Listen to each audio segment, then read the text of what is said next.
Are you black business? I am black business. Do you support black businesses? Listen, I support black business because I am black business. Black Business Expo, one of the largest business showcases in the history of black business in the world. The world! Sign up today at www.blackbusinessexpousa.com or call 919-308-9090. I am black business. I am black business. From the moment I wake until the time I sleep, I am black business. I am black business. Are you black business? I am black business. Do you support black businesses? I support black business because I am black business. Black Business Expo, one of the largest business showcases in the history of Black America in North Carolina. Black Business Expo, one of the largest business showcases in the history of black business in the world.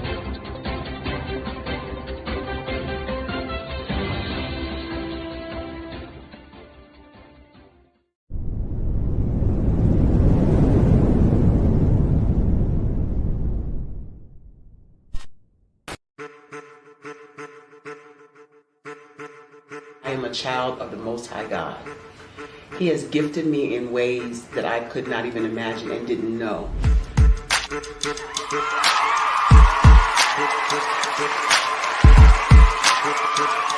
There was a time when I didn't know who I was. I listened to other people tell me who I should be, what I should do. I listened to people telling me that I should be a boutique owner, that I should be a construction manager, that I should be a laborer.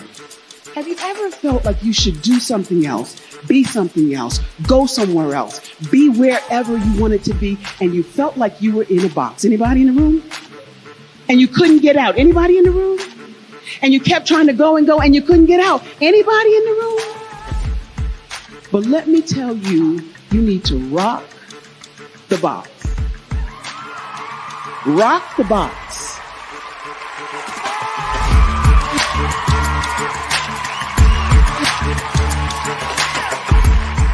I am engaging, inspiring, and empowering.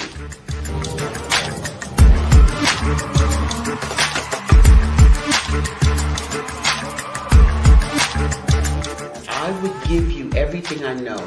Just by touching you, if I could, by osmosis, give you every single thing I've learned, I've gone through, I know I would.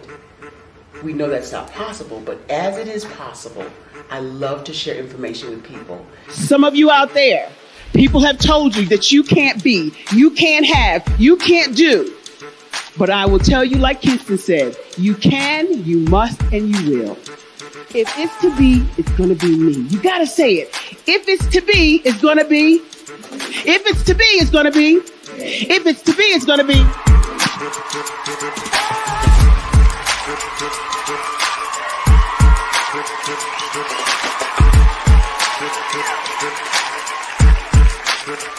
Barbara is because she believed what her mama said about her and not what other people told her. Every day you wake up, when you're in a situation, it's your choice whether it's an advantage or the disadvantage. She gained her confidence and her life, and now she is a testimony. If I can help you elevate yourself, then I feel like I'm elevating my own self as well. What you know and I know together can change the world.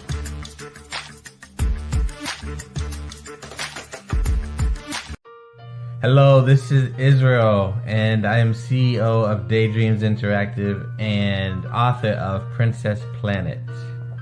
So, genius is common, and as a kid, I loved to daydream. Even as an adult, I love to daydream.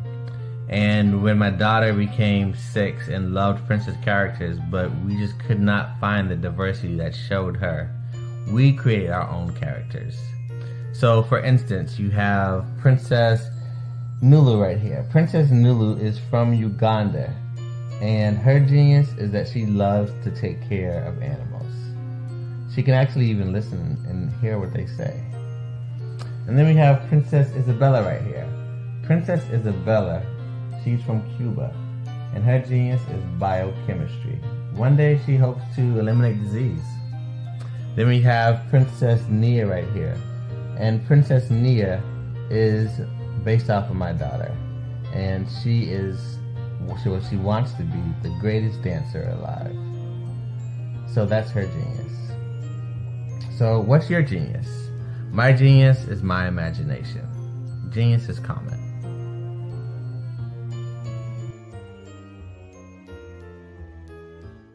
Hey guys, my name is Caden. I'm the CEO of Caden Teaches, and my genius is teaching kids about financial literacy. Throughout my financial products, such as my financial flashcards, my activity book, and my newest project, my financial bus, which I bought.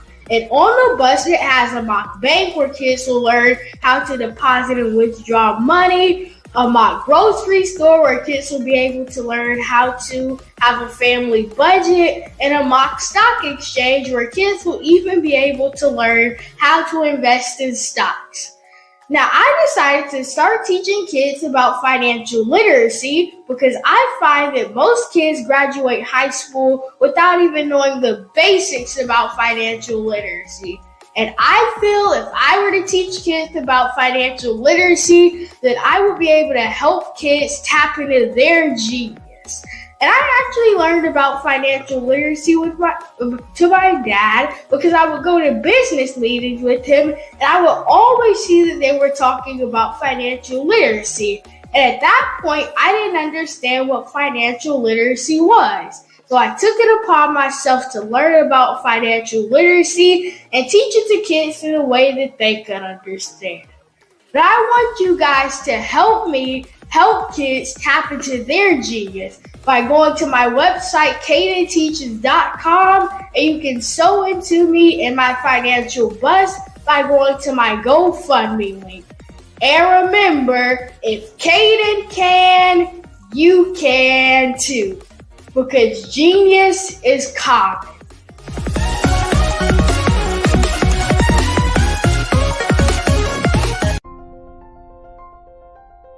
What if you could build your own city? A place where every child can find nurturing people to help them achieve their full potential.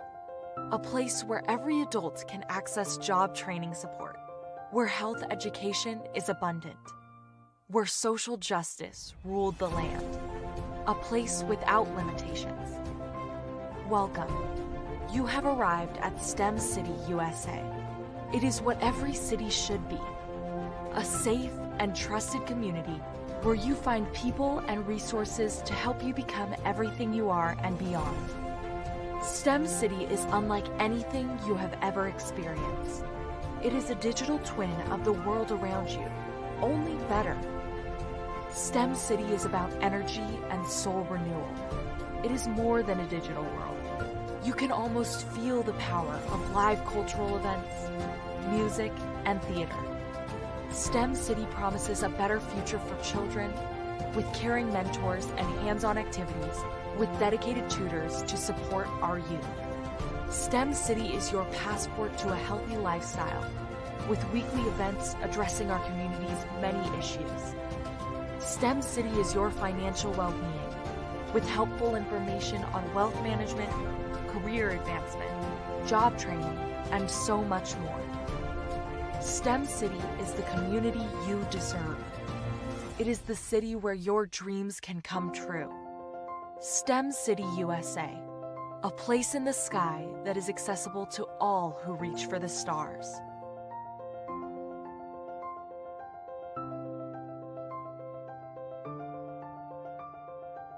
I'd like you to imagine with me, if you will, opening an app where you can collaborate with like-minded individuals from around the world, get inspiration and in-app tools to launch and grow your business, as well as share your knowledge and earn compensation, all in one app.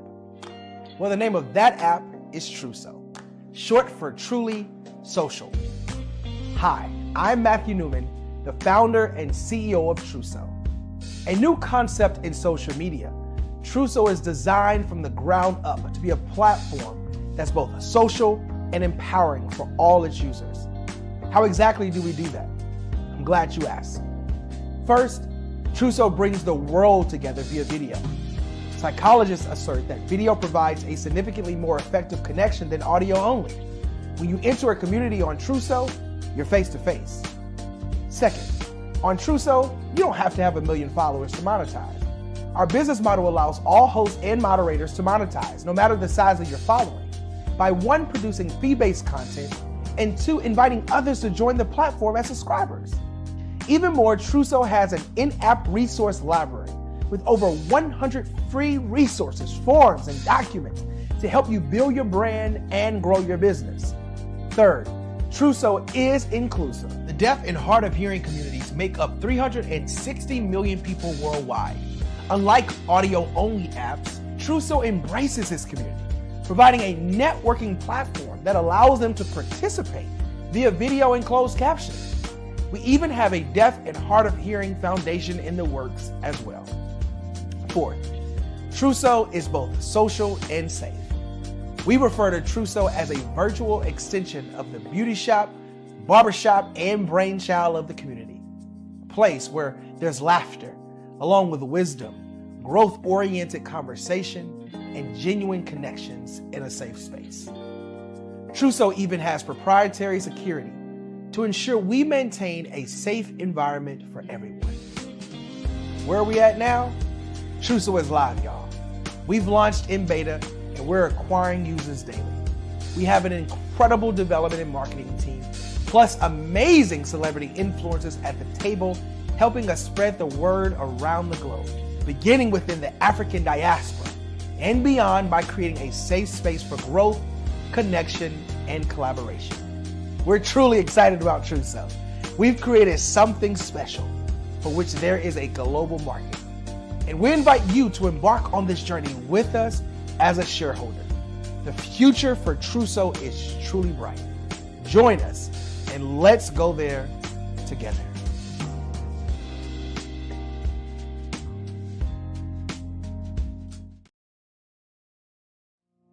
Did you know that approximately 333.34 million businesses exist today, according to a report from 2021? And you may be one of those businesses, or maybe you're not in the business market yet, but you're aspiring to be a business owner. Well, guess what? You're in the right place at the right time. Because let's face it, everything is about timing and opportunity. Hi, my name is Dr. Lotus Richey, and I'm the CEO and founder of the Lotus Richey Coaching and Consulting LLC, along with the Lotus Richey Ignite Show. 15 minutes of success with Dr. Lotus Richey, as well as books to boom your business and bring who you are.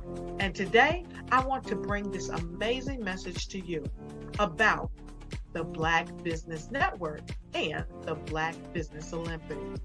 See, the Black Business Network and the Black Business Olympics is designed to help people just like you, that's right, that look like me, to take their business to the next level.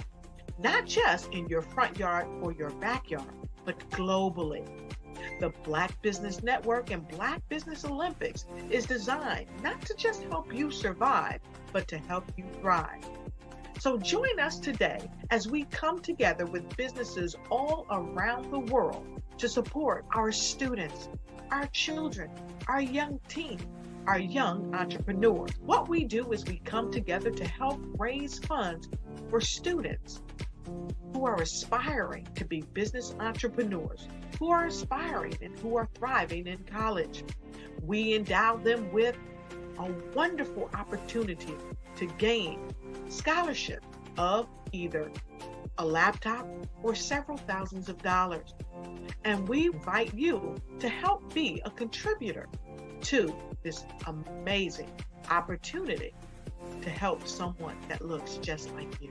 So join us today at our website and let us connect with you and help you ignite and take flight in every area of your life on the Black Business Network and the Black Business Olympics. I'll see you on the other side. Over the past few years, we've seen the growth of existing and new initiatives focused on financial inclusion, building global networks, and reducing the wealth gap in response to the idea there's not enough seats at the table. Whether their outcomes are to increase the representation of Black executives on corporate boards, ensure an inclusive global economy, or to create new U.S. African commercial pathways, the strategies are often carried out by separate programs. The question is, should they be? With the continent of Africa being home to more than half of the world's fastest growing economies, the youngest workforce, over 400 companies generating more than $1 billion annually, 700 generating more than $500 million annually that are poised for growth, and being the destination of nearly $5 billion in venture capital in 2021. Diversifying U.S. and Africa commercial engagement by building bridges between African businesses and their U.S. diaspora should begin being seen as mutually beneficial. From helping to reduce Africa's enormous capital gap to catalyzing two-way trade opportunities, the COVID-19 global pandemic hopefully has taught us that global challenges and opportunities are more interconnected than we thought. During the pandemic, African companies like Unicorn Flutterwave, insurance provider Reliance Health, ride-hailing app Yasir, and 54Gene, the continent's first bank of DNA on people of African descent, proved that when African companies have access to networks, capital, and information, they grow big, grow fast, and create solutions that are valuable to the world. This is why Be Direct was created. We are the first U.S.-based but African-centric board preparedness and board search company designed to connect U.S. Black talent and corporations to African businesses. Unique and fundamental to Be Direct's success is our process of helping board candidates adapt their experience and networks to an African context before they're connected to high-growth companies that are looking to locally and globally scale. From our focus groups with African business execs and government leaders, we don't ignore the sentiment that business is easy, but people are hard. Having a pool of board candidates with hard-to-access networks and extensive experience across the business life cycle, including successfully raising capital, is table stakes for an initiative like this. So yes, we have that. But corporate or entrepreneurial success in the U.S. does not guarantee success in Africa. Developed alongside industry partners on the continent, our training program, Be Direct Prep, is designed to transpose their experience to create cultural comfort, understanding, and a commitment to helping businesses in Africa scale. Our board governance sessions are African, continental, and country-specific, integrated with cultural awareness and dexterity training, masterclasses led by African industry execs, and mentoring and coaching from African continental-based facilitators. But even more unique to Be Direct Prep, we cap off our training program with an immersion trip to help candidates that have not been to Africa before see and feel Africa's complexity and opportunity from African soil. We all know traditional network-based board placement has historically left a lot of us out of ever really being in the paid board pipeline. Our strategy supports the work of many great organizations that are successfully filling seats at U.S. board tables by creating more tables for those that are still left on the sideline. It's time to start seeing the role and value of U.S. Black talent and businesses on the continent of Africa differently. Old perceptions and habits limit economic inclusion. Let's transition Black talent and the African businesses they will support from the periphery of the global economy to its core. Living in a global lockdown, we all know now how fast local and global economies can change, and see the value of having businesses that hire, strengthen local value chains, and even grow globally. Status quo in any form holds back progress. We must democratize U.S.-Africa commercial engagement by socially and economically connecting cultures that have long been disconnected.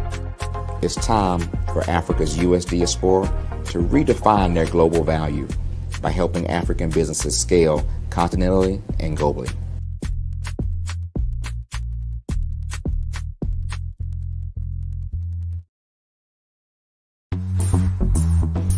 Attention all entrepreneurs and companies. Are you looking for reliable and efficient virtual assistants and back office support to help you manage your business tasks? Look no further than Superwoman Business Services. Our team of virtual assistants provides a full range of administrative support.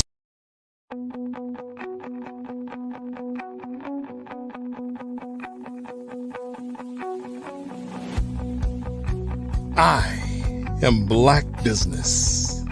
From the moment I wake until the time I sleep. Yes, I am Black business. I am Black business. Tell me, are you Black business? I am Black business. Do you support Black businesses? Listen, I support Black business because I am Black business. Black Business Expo, one of the largest business showcases in the history of Black business in the world. The world. Sign up today at www.blackbusinessexpousa.com or call 919-308-9090. I am Black business.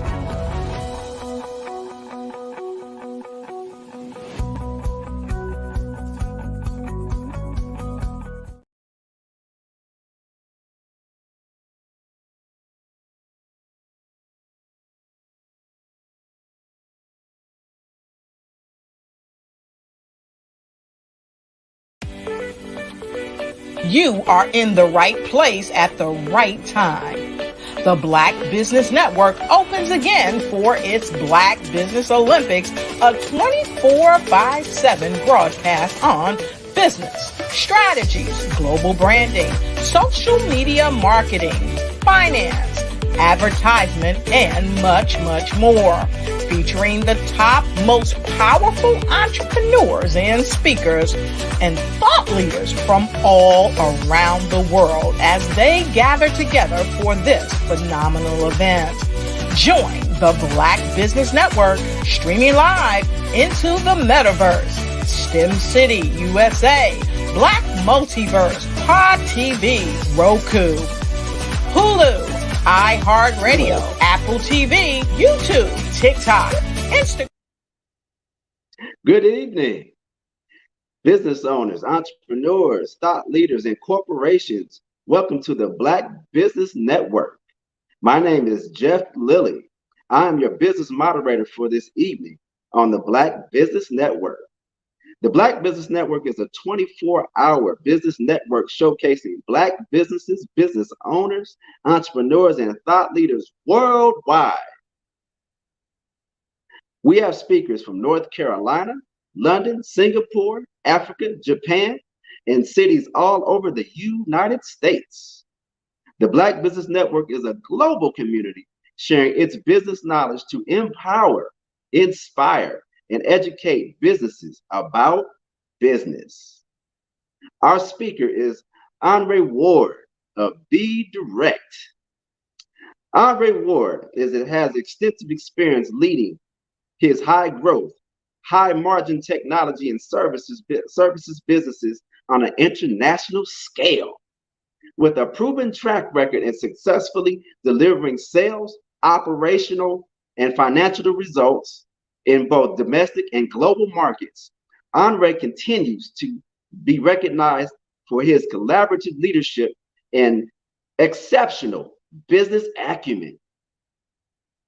He is CEO of Be Direct, the first US-based but African-centric corporate board preparedness and board search company specifically designed to connect US Black talent and multinational corporations to high growth businesses on the African continent.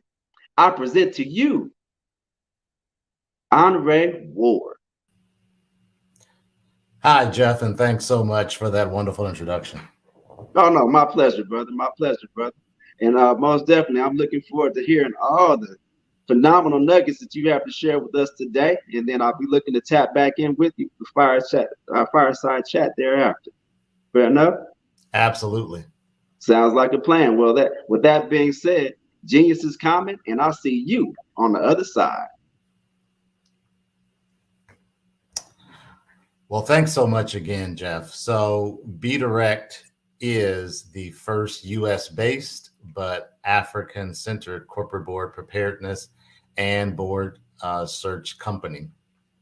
I am Henri Ward. I am Chief Operating Officer of Be Direct. Be Direct actually is focused on two what we call bifurcated offerings.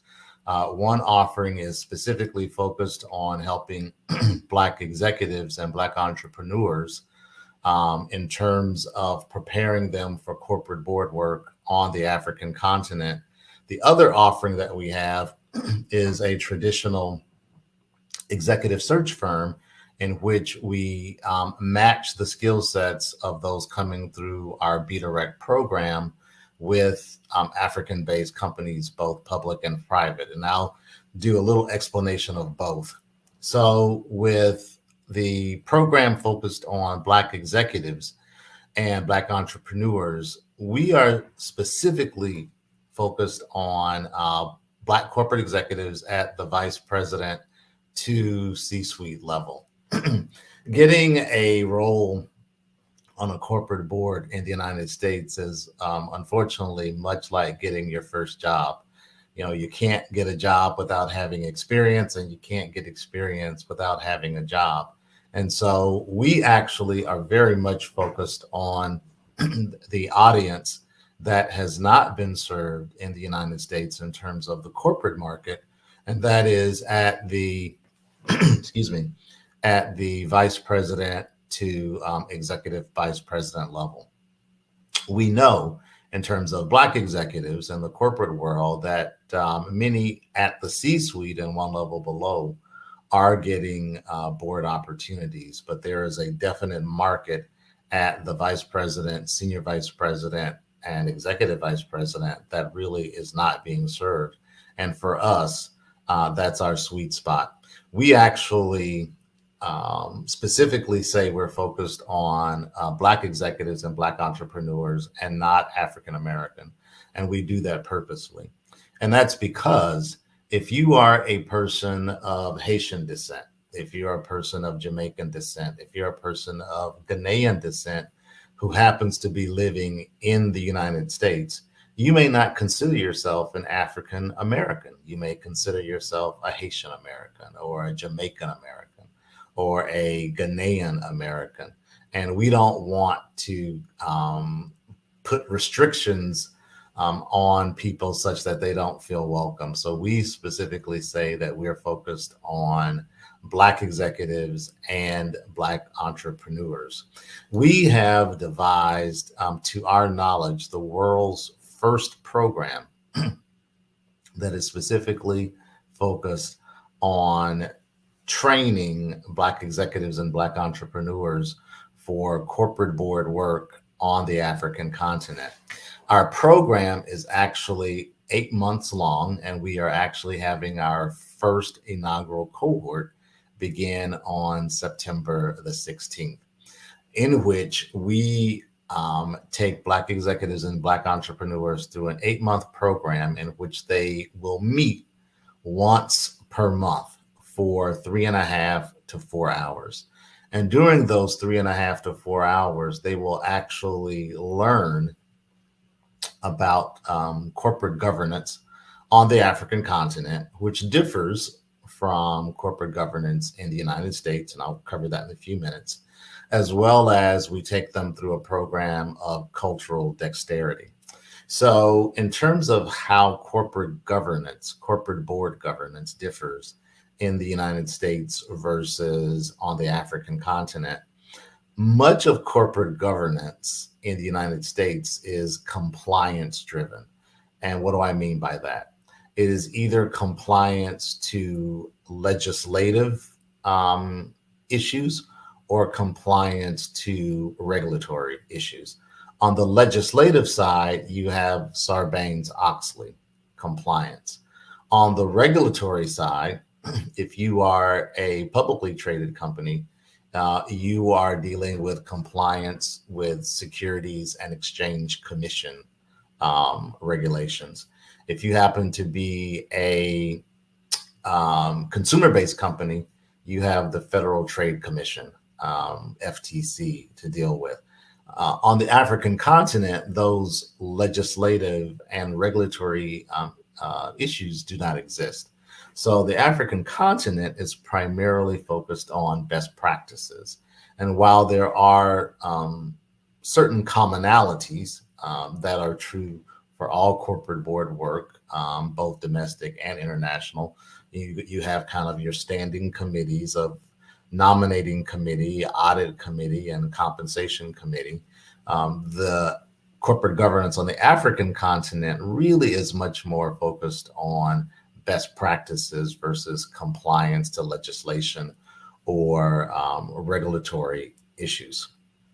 We have actually partnered with a wonderful company based out of South Africa who does corporate board governance training across the African continent for both public and privately held companies. And that company actually is named Mill Park, and they actually have partnered with us to provide the corporate governance piece of the puzzle. We also have provided in-house training regarding cultural dexterity. And what do I mean by cultural dexterity? And we view cultural dexterity as important as the corporate governance piece. The reality is we are Western thinking.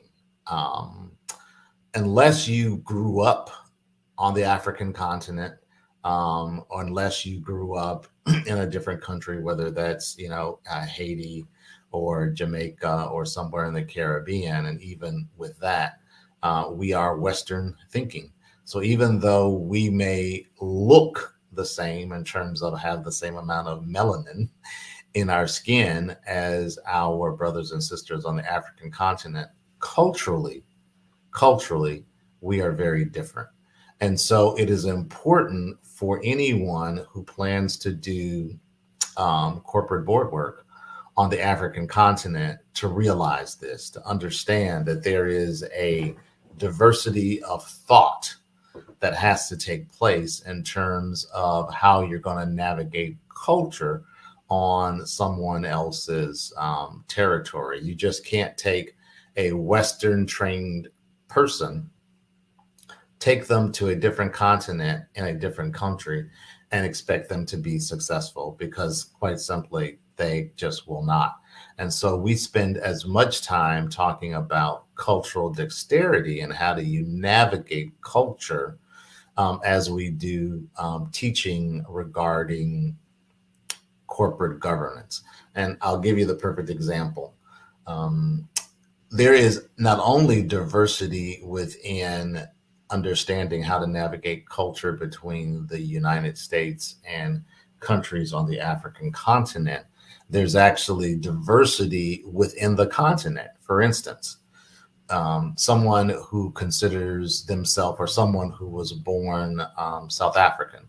So a South African considers themselves very different than a Ghanaian, who considers themselves very different from a Kenyan, who considers themselves very different from a Nigerian, even though they are all indigenous Black folks and all on the African continent.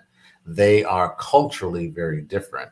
It would be the same as if to say that someone who is from the UK and is from Britain would view themselves the same as an Italian or a Spaniard or a someone from Portugal.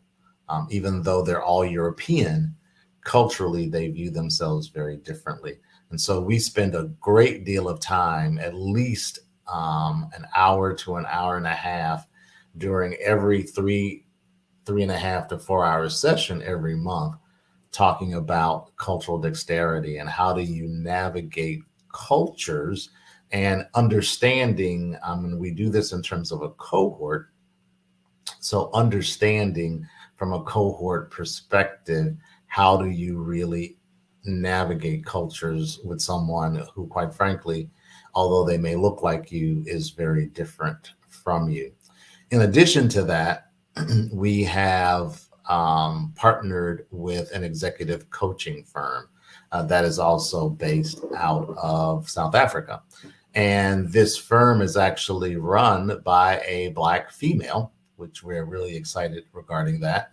And she not only has certified executive coaches, but those executive coaches also have domain knowledge regarding corporate governance. And so as the cohort is working their way through this 8-month program, each person is paired with their own personal executive coach. And that executive coach actually works with them on a one-on-one basis. So while they're going through the technical skills training regarding corporate governance, and while they're going through the cultural dexterity training, they're also working on a one-on-one basis with an executive coach. On the other side of the house, we have our executive search firm. And so the output, if you will, of our Black executive and entrepreneur training program, which is what we have trademarked as Be Direct Prep. So the out part of Be Direct Prep becomes the input of our executive search firm. And in that, we are working directly with venture capitalists and private equity firms, as well as public and privately held companies on the African continent, to match skill sets with people who are coming through our program. In addition to that, we're also working with the U.S. Department of Commerce. And you may be like me. I did not know that the U.S. Department of Commerce actually has foreign diplomats stationed around the world. You know, we obviously know that the State Department has diplomats around the world and in U.S. embassies. What I did not know until actually coming into this business is that the U.S. Department of Commerce also has foreign diplomats. And the roles of those diplomats is actually to work with companies like Be Direct and other companies in the United States to facilitate introductions to companies in country in which these diplomats work. So for us, we are currently working with the foreign diplomats in Ghana who are U.S. citizens. They work for the U.S. Department of Commerce. They happen to be based in Ghana, and they are in the process of making introductions on our behalf, vetting, if you will, companies on our behalf that would make great companies for our candidates to be placed on. And so that is kind of the two parts of our offering. To give you a little history of the organization, our founder and CEO, Larry Yan, who you may have seen in the opening video, Larry is a serial entrepreneur. So in addition to Be Direct, Larry also has two additional companies that he leads. One is a cybersecurity company that does business on the African continent, and the other is a call center company who has operations out of South Africa. So Larry has actually been doing business on the African continent now for some 15 to 20 years.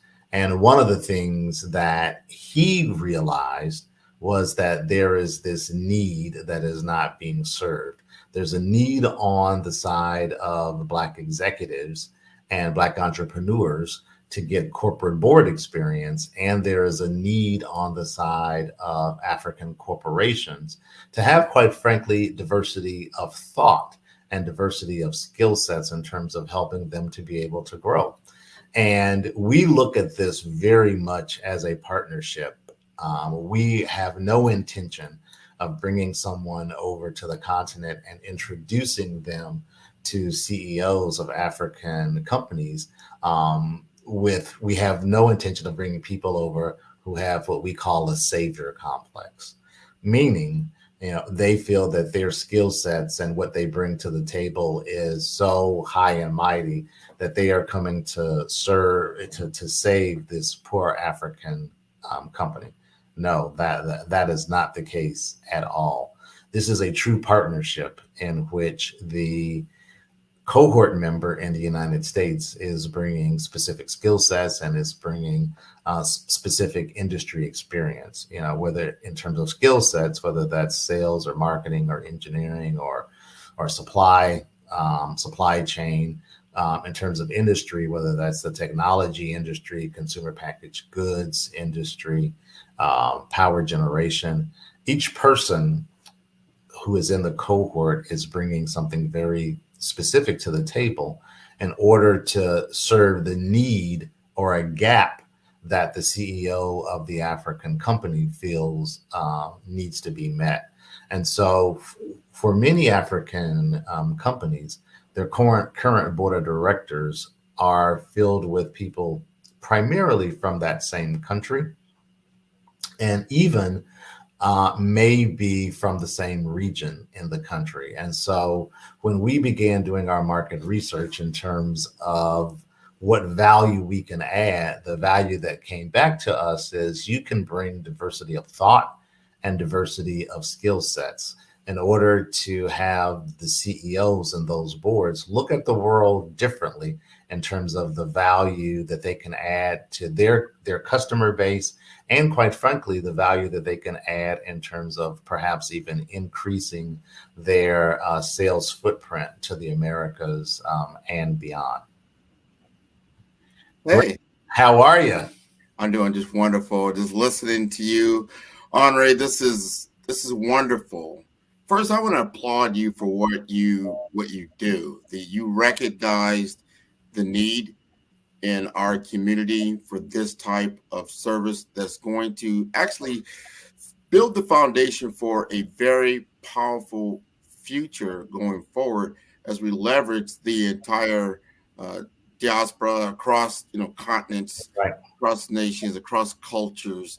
This is one. I want to ask you this on a personal note. Yeah. Why did you personally embark on this adventure? Great question. There has always been a need for me to reconnect with the African continent. I've actually done a great deal of study on ancient African culture, specifically Kemetic culture, what is more commonly known as Egyptian culture. And I had an opportunity, my wife and I had an opportunity to actually spend 3 weeks there in Egypt right before the pandemic. And so for me, when this opportunity was presented to me to actually help connect the African diaspora here in the United States with those on the business side, it was actually very rewarding for me to be able to make that connection. My background is global in terms of its perspective. I've actually run global businesses that encompass the Americas, Europe, Middle East, Africa, and what's called Asia Pac, or the Asia Pacific region. And so for me, it was very rewarding to be able to have a company that is the FUBU model, quite frankly, the for us, by us model.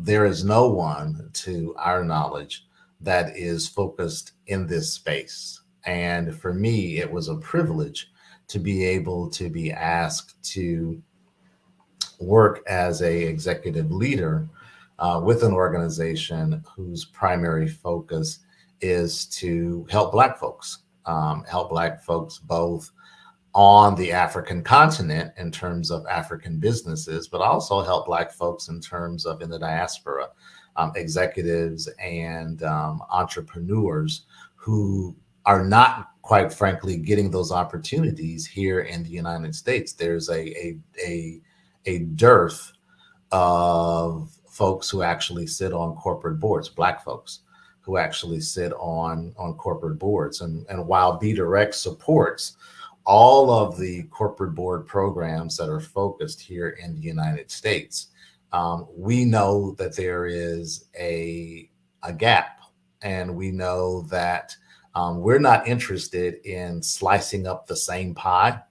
We're interested in creating more pies, and that really is what was my hook, is that we're not looking at taking Black executives and seeing how many of the same executives we can place on the same boards, or even how many new executives we can place on the same boards.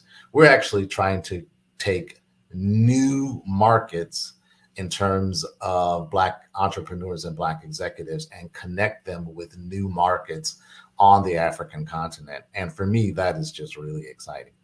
No, that's how you get true expansion, and how you can really, take it to another level, that you can see a dynamic presence taking place, and that we can truly start to embrace some of the things that, we marched about, in the 60s and whatnot. That's right. That, we basically, our content of our character, our skill sets, what we bring to the table is paramount. And that we do have value and resources that can be utilized throughout the world, and then become a player in this particular drama that we call human life. So I really appreciate what you are doing. That is exactly right, Grant. And I think, I spent the majority of my early career at General Electric, at different GE businesses. This is at the height of GE when Jack Welch was the CEO. And I remember during that time, there were several Black executives that went to Jack Welch and up to corporate headquarters and told Jack, there aren't a lot of Black executives in General Electric. What are you going to do about it? And Jack's response to them was, you hire more people than I do. What are you going to do about it? Right? Yeah. Right? He put the responsibility back on them to say, you have a responsibility in this as well, to help your own. So that is exactly what Be Direct is about. It's about helping our own. We can't expect other people to help us if we don't help ourselves. 100%. And Be Direct is all about Black folks helping Black folks adding value to other Black businesses. Again, we're not a charity. This is not a nonprofit organization. Right. We are very much in terms of adding value, business value, both in terms of Black executives and Black entrepreneurs, adding value to Black businesses on the African continent, and Black businesses on the African continent adding value to Black entrepreneurs and Black corporate executives. Let me ask you this from a resource standpoint, and if it's true or not, because I've said this before, and I'm almost certain I'm right, but I wanted to ask you this. When it comes looking at it on a worldwide scale, as far as Black people, which country has the most financially adept people, Black people on the planet? Which country has the most technological advantage on the planet? And which group of Black people has the most educated people on the planet? United States. So the resources are here. Absolutely. Right? That's absolutely correct. And for us, it is a matter of understanding that power that we have, and then using that power to help us, right? To your point, here's something that many people may not know if they have not traveled abroad. When you travel abroad as an African American, you go to Europe, you go to the African continent, you're not viewed as an African American. You're viewed as an American. Correct. And what we want folks to understand is that because of the fact that through those struggles that are clearly laid out in terms of coming through the civil rights movement, that have been clearly laid out in the poem turned into a song, later renamed the Black National Anthem, the Negro National Anthem. Through that we have come to a place where Africans in the diaspora here in America are the most educated, do have the most wealth, and it is our responsibility to do something with that. And the reality also is that we are not necessarily getting, from a corporate board work perspective, we're not necessarily getting those opportunities here in the United States because it is all network based. And if you are not in the right clubs, if you do not have the right connections, regardless of the amount of board readiness programs you go through, you will not get those opportunities. And so for us, we are helping to facilitate opportunities that people will not get otherwise. And then quite frankly, being able to parlay that experience that they will have in terms of serving on a corporate board, be able to parlay that international experience back to the United States. And now when they present themselves for corporate board work in the United States, they not only come with board experience, they come with international board experience. That is so important, what you just stated, because the network, not having the network, and not only just the network, it's, remember, it's generational as well. And then, you know, you have to level the playing field. How are you going to leverage the playing field and where you're at now? There's a lot of things now that are taking place that can help. The technological landscape is definitely changing, but developing those relationships with like-minded people that want to see you succeed makes a big difference. Absolutely. As a matter of fact, you know, it's interesting that you use the phrase leveling the playing field. The reality is that the playing field is skewed at its base, right? So we're less interested in leveling the playing field and more interested in making the playing field work as hard for us as it does for someone else. Interesting. Very interesting. This has been a great discussion with you. And I want to continue, but I know we're running short on time. We want to make sure, because I know there's some interested parties out there. They need to get your contact information. Let us know where your website is and how to get involved, get more information, and how they can be a part of this program. Absolutely. Go to www.globalboarddirector.com. That's all one word, www.globalboarddirector.com. On our website, you will see a video. Please click on that video, and that will give you a 5-minute introduction regarding Be Direct.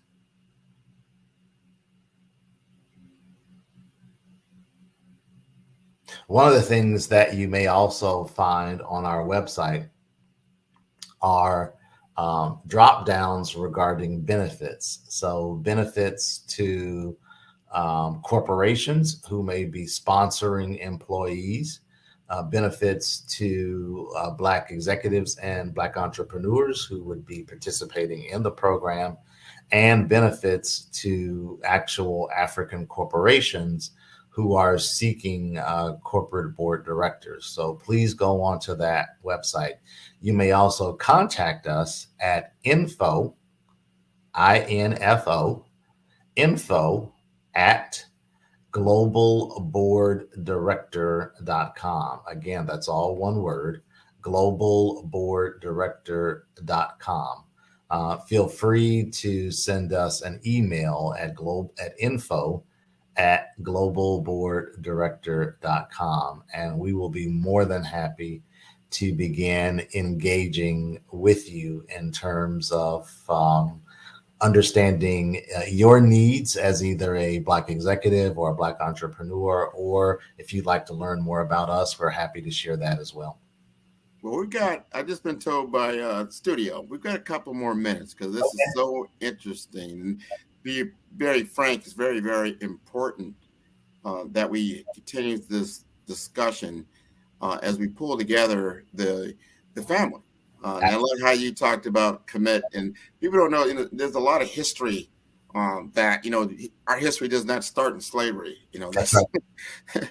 We got a few thousand years of, or way before that, but getting that information out there is so important. How we've developed civilizations, whether they were in Egypt and other parts of the world, and how we've influenced the world and what we do even today, and having that knowledge and information be readily available. Here's the question I have for you, is that what is the criteria? Like, all right, you know, you've got people out there, they're Black executives, they are entrepreneurs, they're at certain levels. They may not have run Fortune 500 companies, but they've run companies. What is the criteria that you're looking for to be a part of this cohort?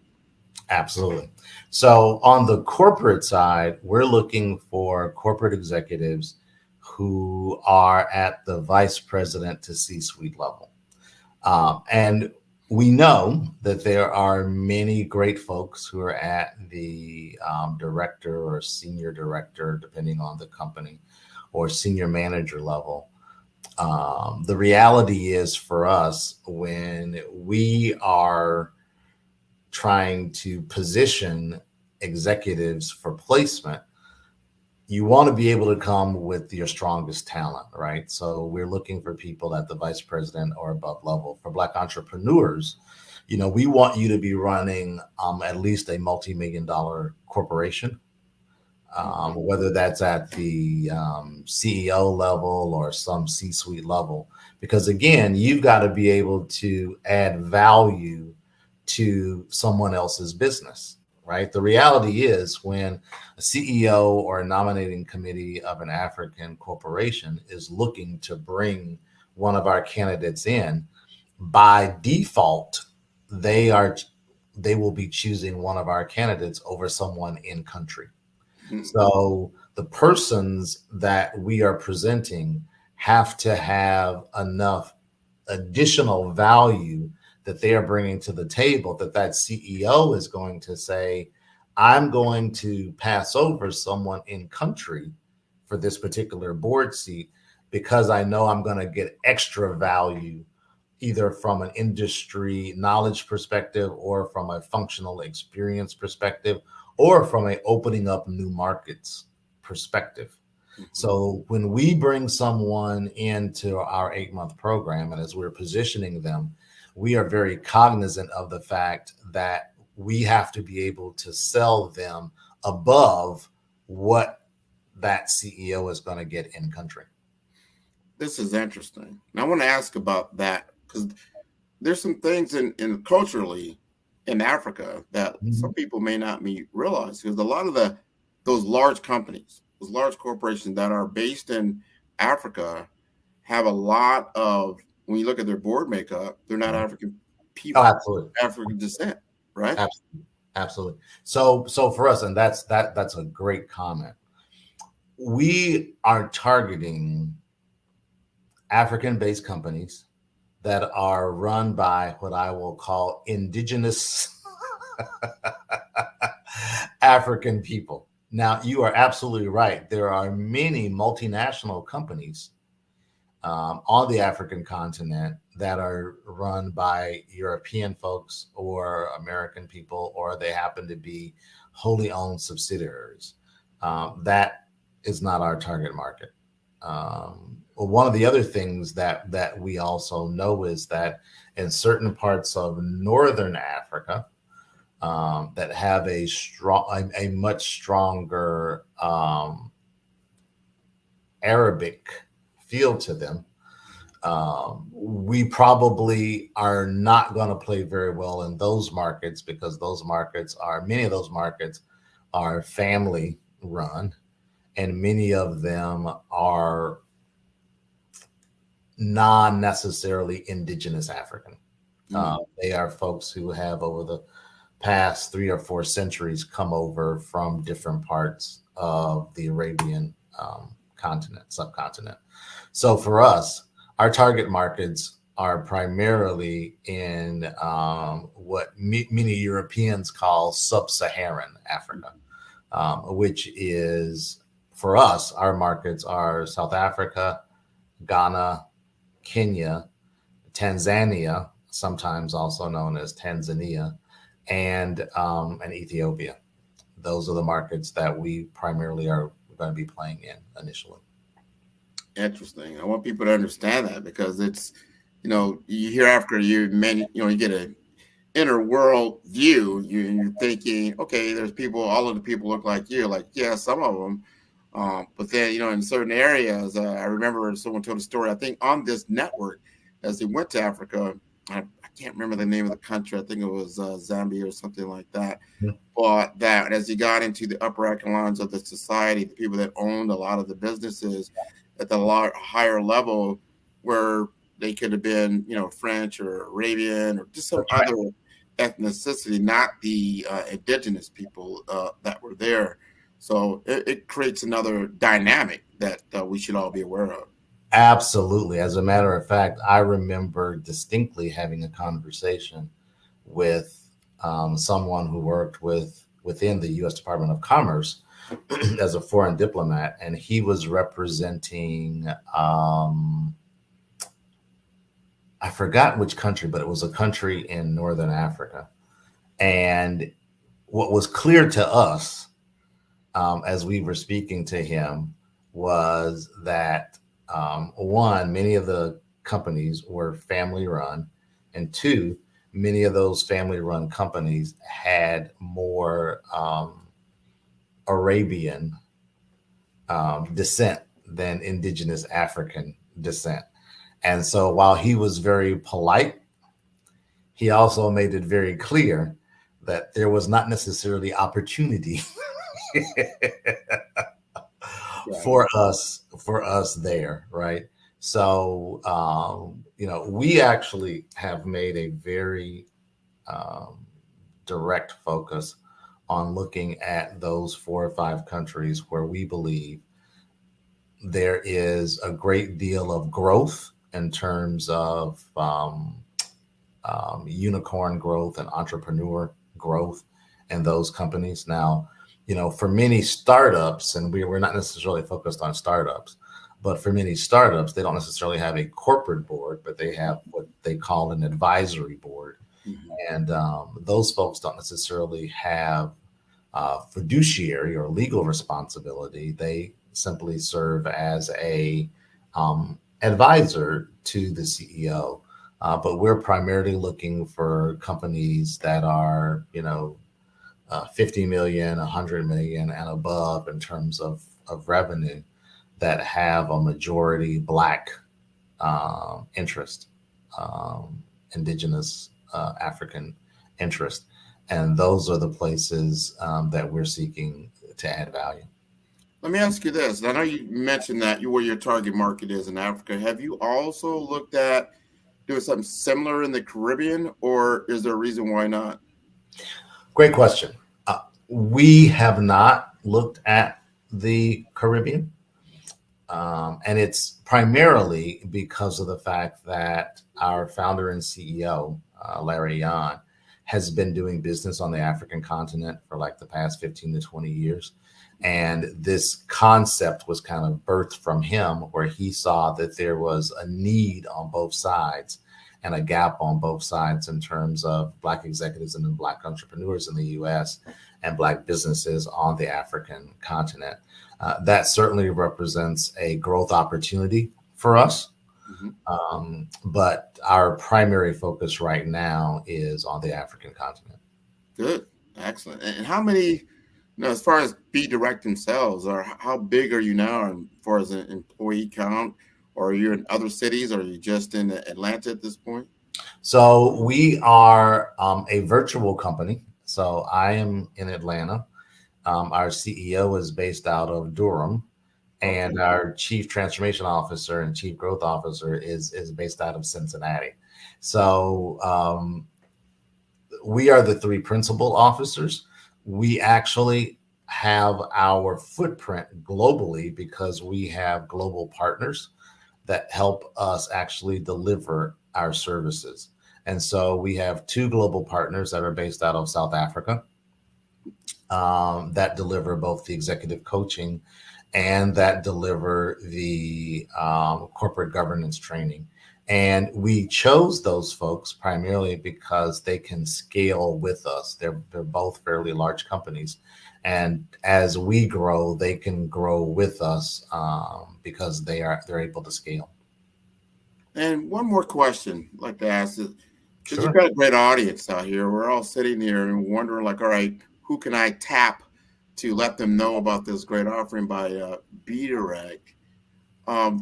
Give us, your elevator pitch on getting people excited to come on board, take a look at what Be Direct is offering, and what they can also bring back to their own community as far as an experience. Yeah, absolutely. So we know that Black executives are not getting the opportunities here in the United States. We know that there are multiple corporate board readiness programs out there, and we support them all. But the reality is, unless you have the network in the United States, you probably will not get the corporate board placement. And so the reason to come to Be Direct is the fact that Be Direct will not only offer you the training to help prepare you for sitting on a corporate board on a different continent and in a different country, but also will work to help place you. So like any other executive search firm, we can't necessarily guarantee placement, but we certainly are working very hard on your behalf to help place you once you go through our 8-month training program. I'm a part of an organization here in the United States called Private Directors Association. And Private Directors Association is primarily focused on connecting board-ready executives and current corporate board members with private equity firms, venture capitalist firms, and privately held companies for corporate board work. There's another organization called the National Association of Corporate Directors who has the same purpose, but is more focused on publicly traded companies. With both of those organizations, even though you go to the meetings, even though you pay your dues, it's still all about the network. So the organizations give you access to the network so that you can then network to get the opportunities. And what makes Be Direct different from those organizations and other organizations in the United States is that we're not just focused on the training, we're also actively working on behalf of our participants to help place them. So the networking piece doesn't fall 100% on them in order to find opportunities, paid opportunities. And, just one last thing, Grant. We know that particularly in the Black community, many folks serve on nonprofit boards. And nonprofit boards are wonderful. I have served on several nonprofit boards. The reality is, for nonprofit boards, they're really looking primarily for you to bring funding to them. Right? A lot of times a person chooses you for a nonprofit board so that you can help them get funding. For corporate board work, these are paid opportunities. In the United States, privately held companies, usually the pay is between, depending on the size of the company, the pay is usually between $30,000 to $80,000 per year, cash compensation plus equity in the company. But publicly traded companies, that scale usually is between $80,000 and can go up to $300,000 or $400,000 per year for the top Fortune 500 companies. There are people, and that's cash compensation. There are people who will make $1 million, $1.2 million in cash compensation just by sitting on 3 or 4 corporate boards in the United States. And so these are opportunities that traditionally have not been afforded to Black executives and to Black entrepreneurs, primarily because of the network. And so what Be Direct provides in terms of that elevator pitch is we are creating, our tagline is more tables, more seats. We are creating more board tables that have more corporate board seats for Black folks to apply to, versus trying to create more slices of the same pie. We're trying to create more pies. No, and I totally get that. And that is, first of all, again, I'm applaud you again for what you're doing. That is leveling the playing field, because you hear about it all the time. I mean, these are heavily compensated positions. Right. But typically, the people that are on these boards are already multimillionaires. Oh, absolutely, absolutely. Yeah.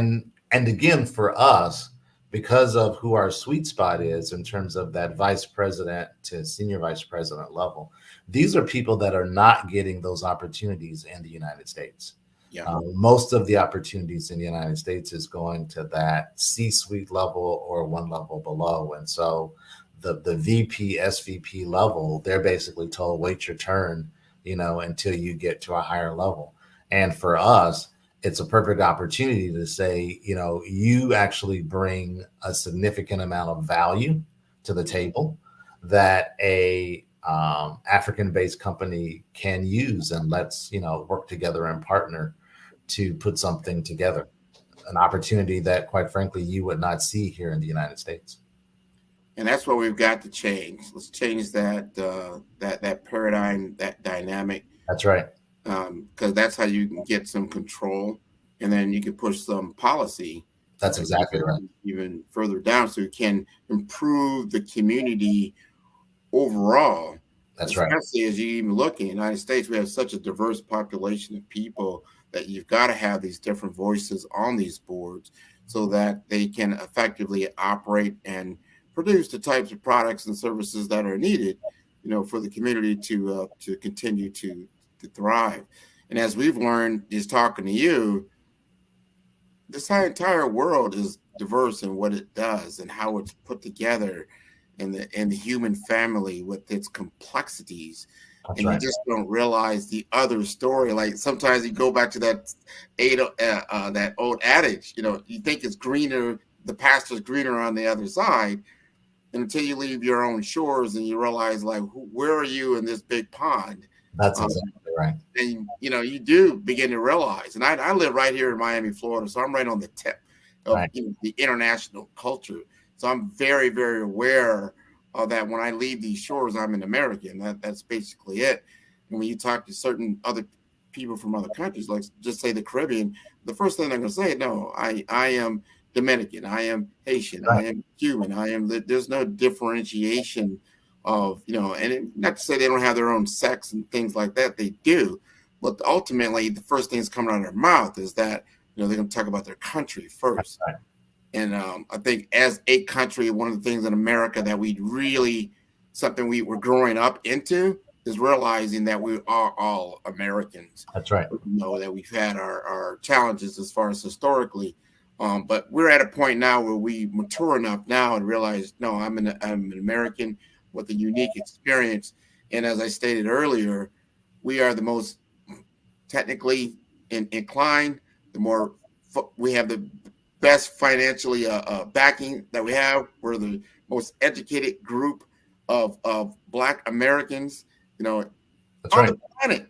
So we got to utilize, these resources in a collaborative manner that helps the whole.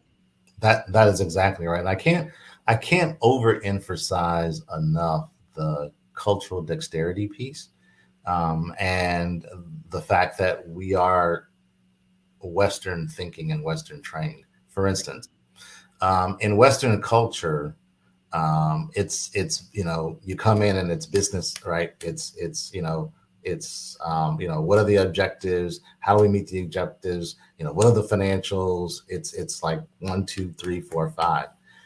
Very different on the African continent.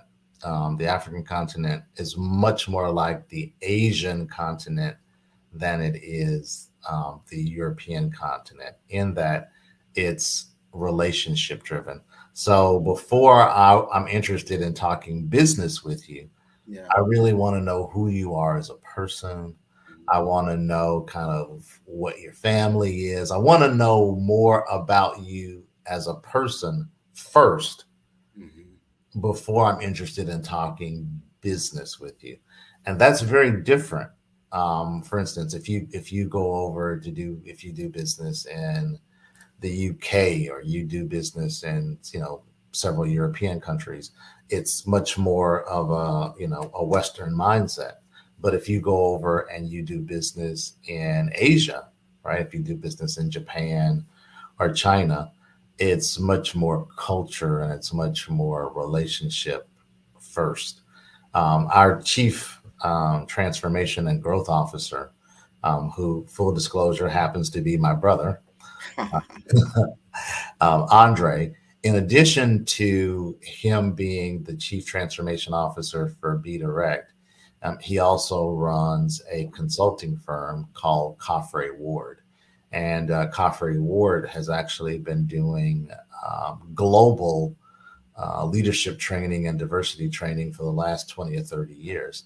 And for many years, he had a contract with a Fortune 10 company, in which they would send him over to Kobe, Japan, or they would send him over to Beijing to do leadership training for them. One of the other reasons that we actually chose the countries on the African continent that we did, in terms of South Africa, Ghana, Kenya, Tanzania, and Ethiopia, is because he's actually leading that cultural dexterity piece of our offering. And he has actually done business and leadership training in all 4 or 5 of those countries.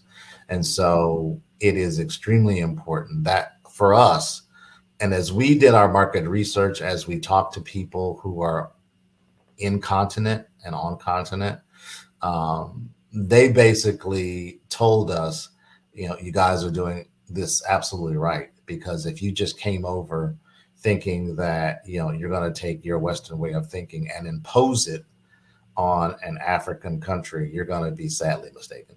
I can imagine that. You definitely got to be in step with the culture, just like, you go to any country or any place, even though they might speak English, they have different ways of doing things. That's right. That's exactly right. Yeah. Well, no matter what those cultural differences are, you understand the landscape, you understand what is to gain by working together. Yeah. And that's got to be why you're doing this, opening up new markets. Absolutely. New pipelines, man. And here we are in the Black Business Network. And from an entrepreneurial aspect, you know how I would feel? I'm doing business with countries and people in Africa that are benefiting, from my services directly. That's a good feeling. Absolutely, absolutely. And the unfortunate thing is, while like on any continent in any country, there are certainly those who have economic needs, and certainly there are those who have economic needs on the African continent. There's also a very thriving business community, on the African continent, and it is thriving, and it is run by indigenous African people. And our goal is to make sure that people understand the plurality of the African continent, not just the commercials where you see starving children, where certainly that does exist. But there is also a thriving Black business community on the African continent as well. And our job is to tap into that thriving business community and help them grow as they help us grow. Well, this again has been wonderful. I know you told us your company information, but if you can leave us your contact information again, it's going to be wonderful. And I want you to continue to come back and come back and come back. And thank you for helping to sponsor the Black Business Olympics. Absolutely. That's www.globalboarddirector.com. And for inquiries, you can send it to info@globalboarddirector.com. That's Global Board Director, all one word. and we'd be happy to respond to you. Excellent, excellent. Well, this has been great. Genius is common, and I'll see you on the other side. Thanks so much, Grant. You're welcome. You are in the right place at the right time. The Black Business Network opens again for its Black Business Olympics, a 24/7 broadcast on business, strategies, global branding, social media marketing, finance, advertisement, and much, much more. Featuring the top, most powerful entrepreneurs and speakers and thought leaders from all around the world as they gather together for this phenomenal event. Join the Black Business Network streaming live into the metaverse, STEM City, USA, Black Multiverse, Pod TV, Roku, Hulu, iHeartRadio, Apple TV, YouTube, TikTok, Instagram, Google Podcasts, Facebook, LinkedIn, IBM TV, Spotify, and Twitch. Tune in today and be a part of this amazing movement. The Black Business Olympics welcomes you.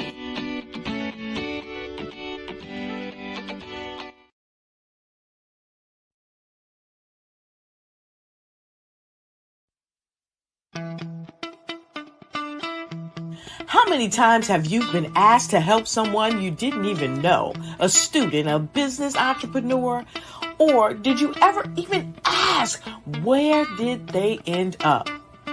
That business, that friend, that entrepreneur. Well, just maybe they ended up in a gang, bankrupt, homeless, or worse, dead. Maybe they turned to crime, drugs, and alcohol. Did you ever wonder? Did you destroy their dream, or was your life always so easy? At the Black Business Olympics, we started a movement to help students complete. Give them hope and foster success. Help them to leave their dreams of providing laptops, computers, and up to $5,000 in scholarship funds. Today, we ask you to help a student, a business owner, or an entrepreneur to realize their dream by sponsoring them, supporting them, and buying from them. Consider this. With $1.6 trillion in our Black community, we only ask for a small donation for our students, our businesses, and our entrepreneurs. And you can change a life today. So I ask you, what are you going to do?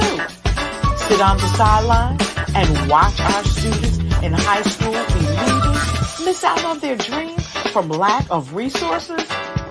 Or are you going to donate to the movement and change their future and yours as well? Give us a call today at 919-308-9090. Change their life by investing with action to the Black Business Olympic Fund. The Black Business Olympics, one of the largest business showcases of Black business in the history of the world.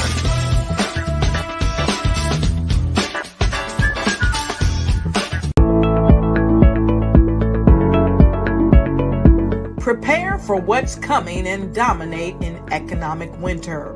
Stand strong and thrive by showcasing your great products and services globally through the Black Business Network and Black Business Olympics. The Black Business Network has showcased over 2,000 companies with over $7 billion in sales each year. Over 10 million attendees have viewed the rebroadcast each month.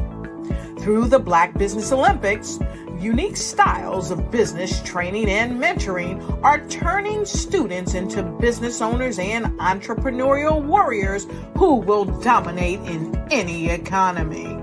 Gain the ultimate advantage of the Black Business Olympics, 7 days of unbelievable topics and speakers speaking around the globe. Donate your time and experience to provide expertise and scholarships to students worldwide and change the world.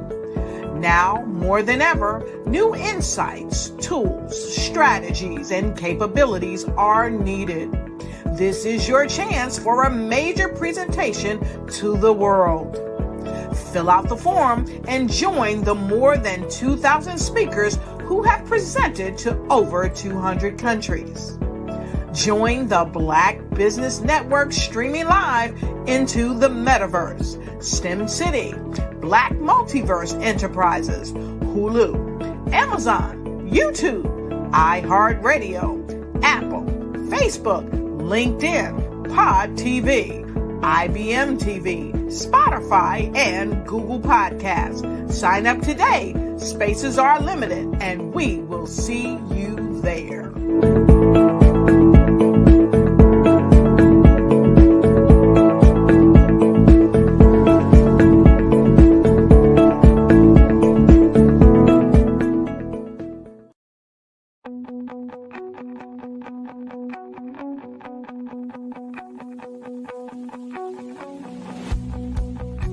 I am Black business. From the moment I wake until the time I sleep. Yes, I am Black business. I am Black business. Tell me, are you Black business? I am Black business. Do you support Black businesses? Listen, I support Black business because I am Black business. Black Business Expo. One of the largest business showcases in the history of Black business in the world. The world! Sign up today at www.blackbusinessexpousa.com or call 919-308-9090. I am Black business.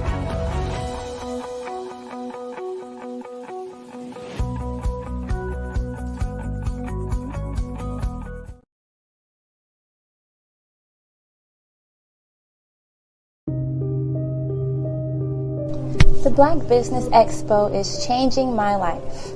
This year, they are giving away laptops and even $5,000 in cash to students just like me.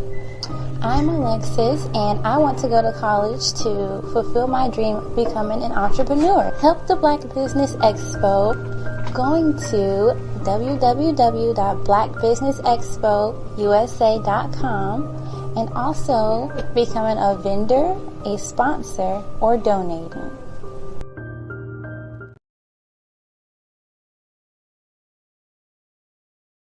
I'd like you to imagine with me, if you will, opening an app where you can collaborate with like-minded individuals from around the world, get inspiration and in-app tools to launch and grow your business, as well as share your knowledge and earn compensation, all in one app.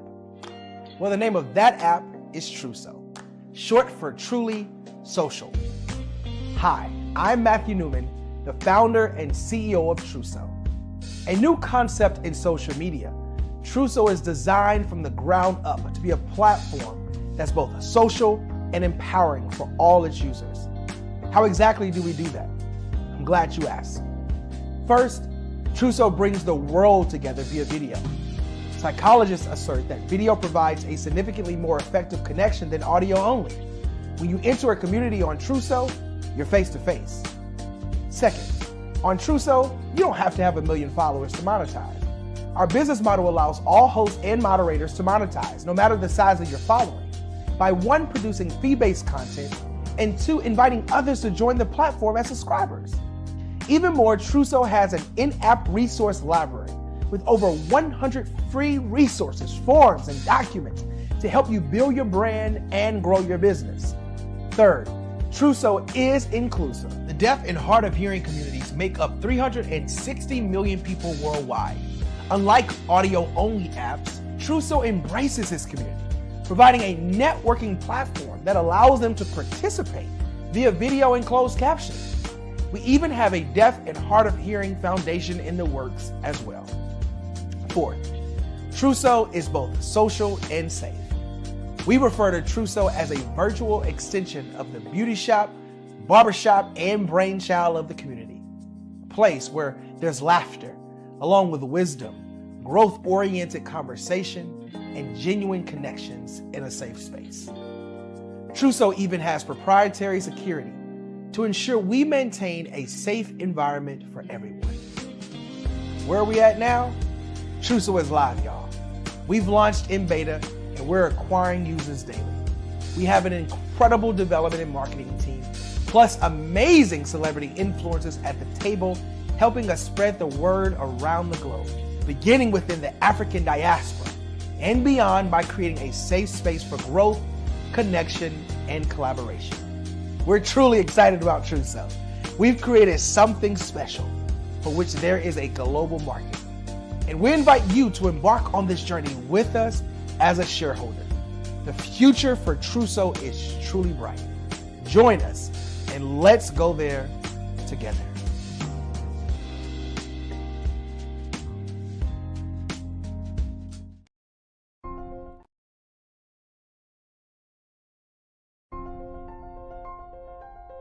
What if you could build your own city? A place where every child can find nurturing people to help them achieve their full potential. A place where every adult can access job training support, where health education is abundant, where social justice ruled the land. A place without limitations. Welcome. You have arrived at STEM City, USA. It is what every city should be. A safe and trusted community where you find people and resources to help you become everything you are and beyond. STEM City is unlike anything you have ever experienced. It is a digital twin of the world around you, only better. STEM City is about energy and soul renewal. It is more than a digital world. You can almost feel the power of live cultural events, music, and theater. STEM City promises a better future for children with caring mentors and hands-on activities with dedicated tutors to support our youth. STEM City is your passport to a healthy lifestyle with weekly events addressing our community's many issues. STEM City is your financial well-being with helpful information on wealth management, career advancement, job training, and so much more. STEM City is the community you deserve. It is the city where your dreams can come true. STEM City USA, a place in the sky that is accessible to all who reach for the stars.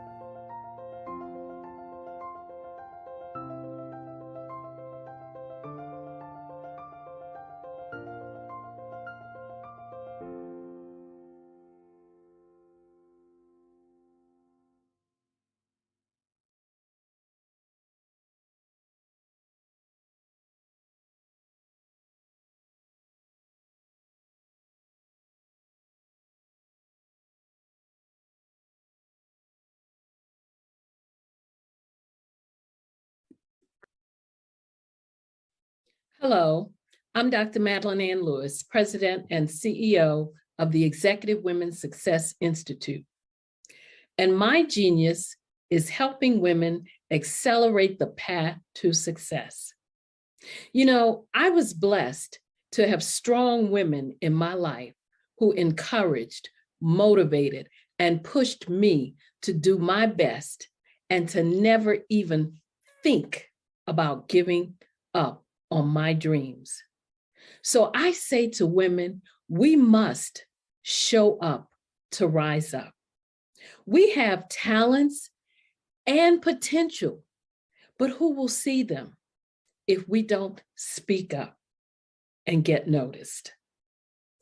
I know that women are a tremendous resource on this planet, and there is nothing more fulfilling than helping a woman tap into her full potential.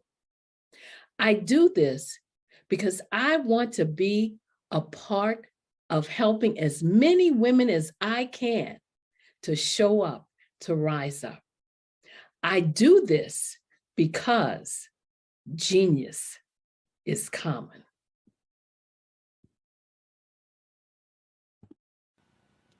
Hello, my name is Kiasi Helm and I'm 14 years old. think my genius would probably have to be setting goals and achieving them.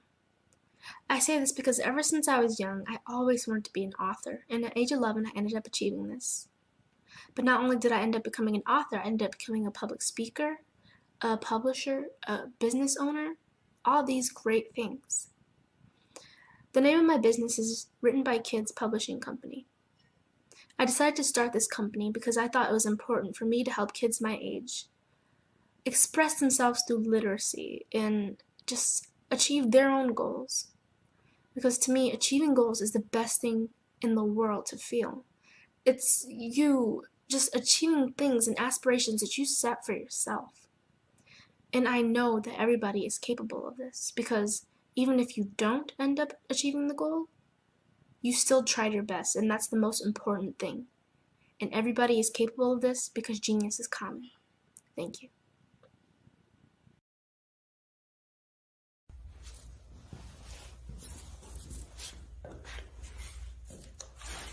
How you doing? I'm Rodney Allen Rippey. Yeah, the child actor. Well, now, leading man. Some of you might remember back in the day, the Harlem Globetrotters popcorn machine. Remember that? Well, it was a Saturday morning special that would come on, and I was there with Geese and Tex and Meadowlark Lemon. Remember the show? Well, I had a great time. And I have to say a huge, huge thank you to all my fans out there. Thank you for all the years of support. I went on from the entertainment industry. I started getting into producing and directing. And now, hey, here I am. I'm a studio executive here in Burbank, California at 2526 Studios. I have to say, it's been pretty good, but the best is yet to come. Please stay encouraged. Keep reaching for your dreams and never forget that genius is common. Remember that. Genius is common. No matter what anyone says to you, no matter how tough the road may get, keep striving. Keep reaching for your dreams. And always know that you are worth it. Everything that you put into yourself, everything good that you pour into your life, you are worth it. And when the times get tough, when things don't go exactly right, it's okay. Dust your shoulders off. Stand up strong. And remember, genius is common.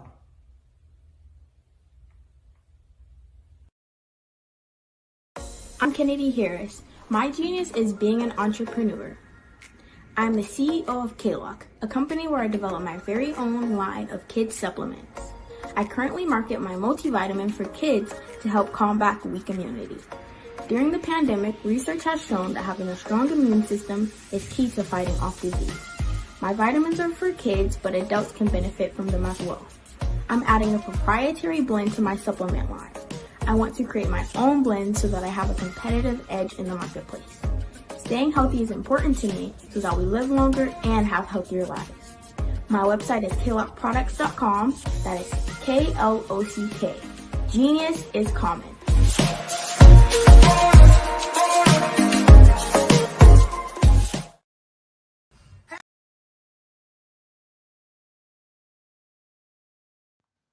Genius is common.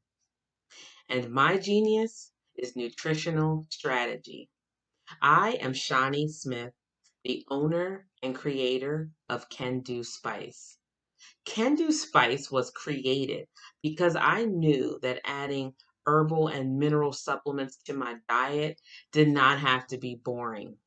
In fact, because I'm a food enthusiast, I knew I could create something flavorful and explosive that also had the benefit of adding herbal supplements such as sea moss, bladderwrack, burdock root, and black seed, just to name a few.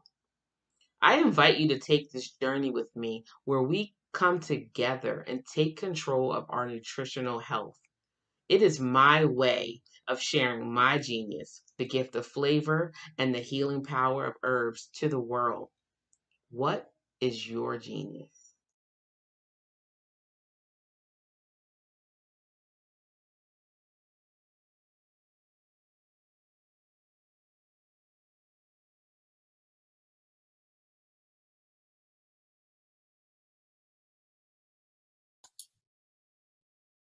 Hi, I'm Barbara Smith.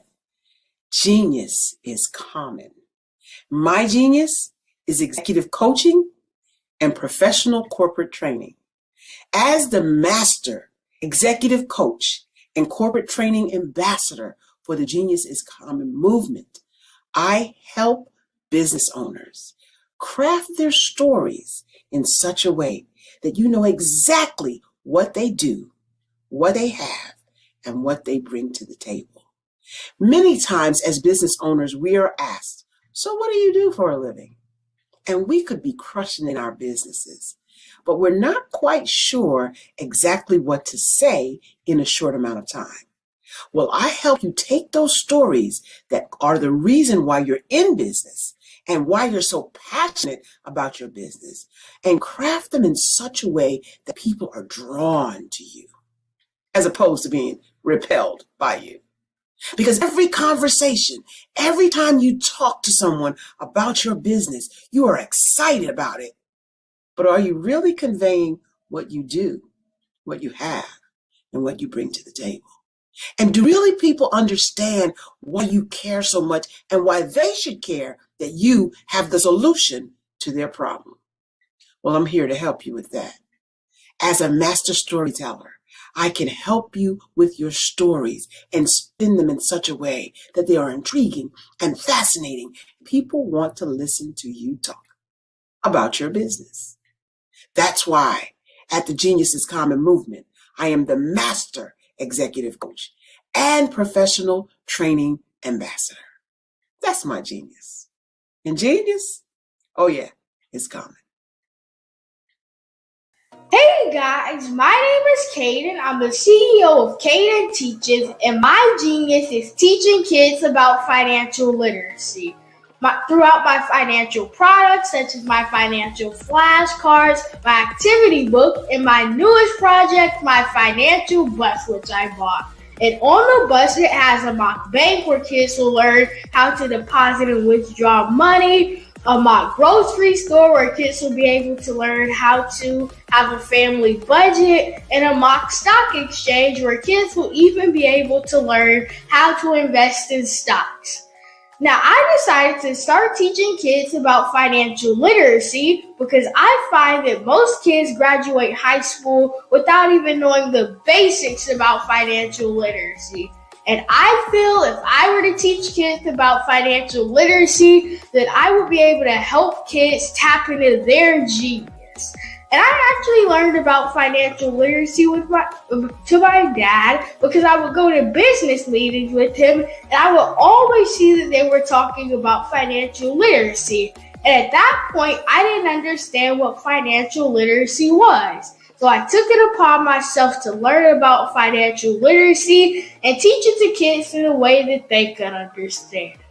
But I want you guys to help me help kids tap into their genius by going to my website, cadenteaches.com, and you can sew into me in my financial bus by going to my GoFundMe link. And remember, if Caden can, you can too. Because genius is common.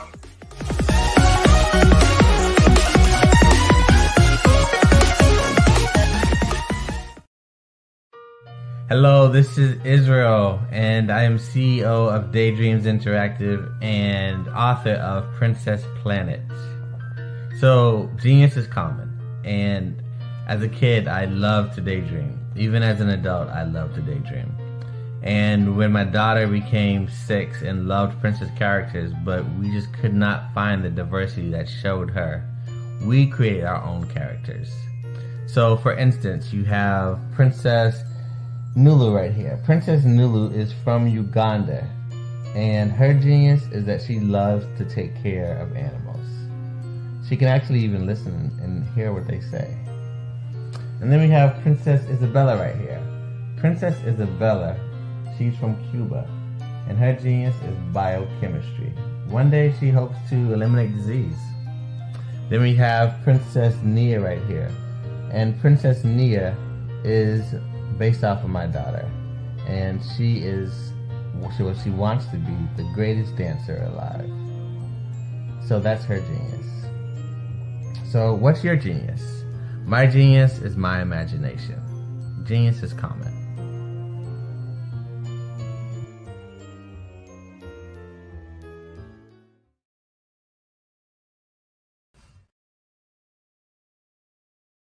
Hey, it's your girl Colette V. Smith. The V is for victory.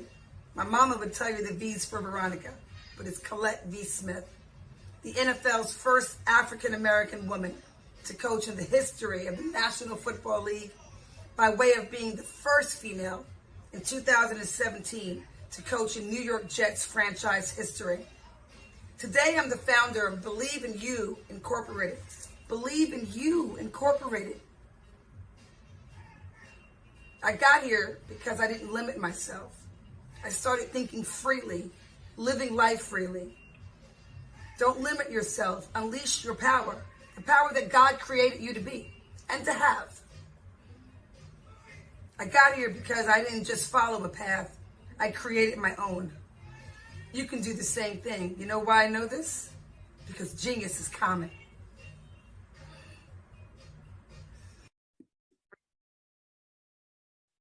Hello, I'm Dr. Madeline Ann Lewis, President and CEO of the Executive Women's Success Institute. And my genius is helping women accelerate the path to success. You know, I was blessed to have strong women in my life who encouraged, motivated, and pushed me to do my best and to never even think about giving up on my dreams. So I say to women, we must show up to rise up. We have talents and potential, but who will see them if we don't speak up and get noticed?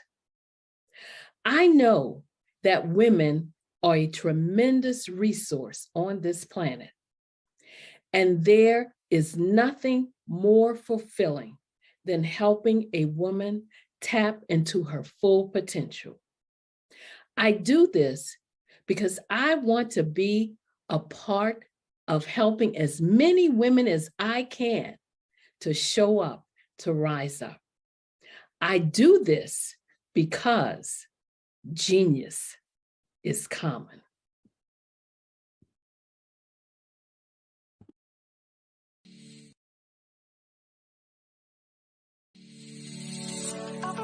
Did you know that our black dollar only lasts for 6 hours in our community? Yet other communities, their dollars last for 19 to 30 days.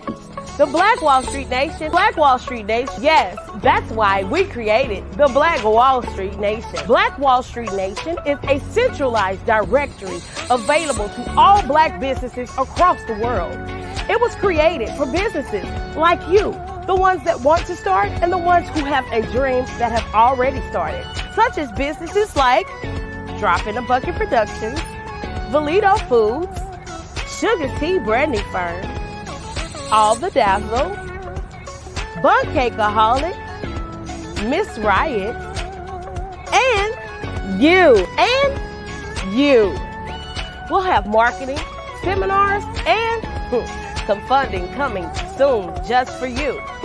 So, we want you to come and join us. www.blackwallstreetnation.com. See you there.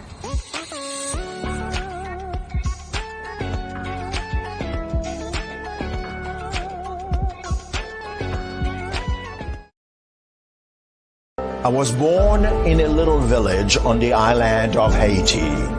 Many deadly diseases pounded me. It is as if they were on a mission to end my existence on this earth. I refused to give up. In 1983, I left Haiti and came to the United States of America, and I came with $5, 2 shirts. I didn't speak in English. I came to Atlanta. I got a job. I was a doorman. I was a doorman with a dream. What I used to come on stage. I'd rehearse this moment that I'm standing in front of you. That's the power of a dream. Maybe today is the day you begin acting as if you already have it. And then step out with full force. Take a risk. No condition is permanent. Don't let your situation distract you. You are chosen. You are called. You are born for a purpose in this life.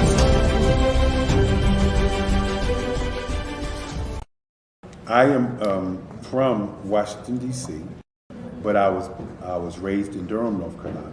I came to Durham when I was about 5 or 6, and then I traveled back and forth to D.C. because it's where my people are from. One of the unique things about my family is my mother, she's also an artist. She does quilting, and she does a lot of artistic things. And then my son, he draws with both hands, his right hand and his left hand like I do. So that's kind of a family trait.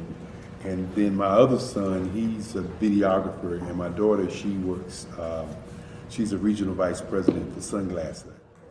When you start out drawing and sketching, you want to continue to explore, you know, each avenue. I do pastels, I do pen and ink, I do painting, I do acrylics. I haven't done oils yet, but I try to do all facets of art. What I say to a lot of times to people is, you know, you can't put yourself in a box when you're an artist. You have to explore. And over the course of my life, I've tried to explore different mediums. I also do sculpture as well.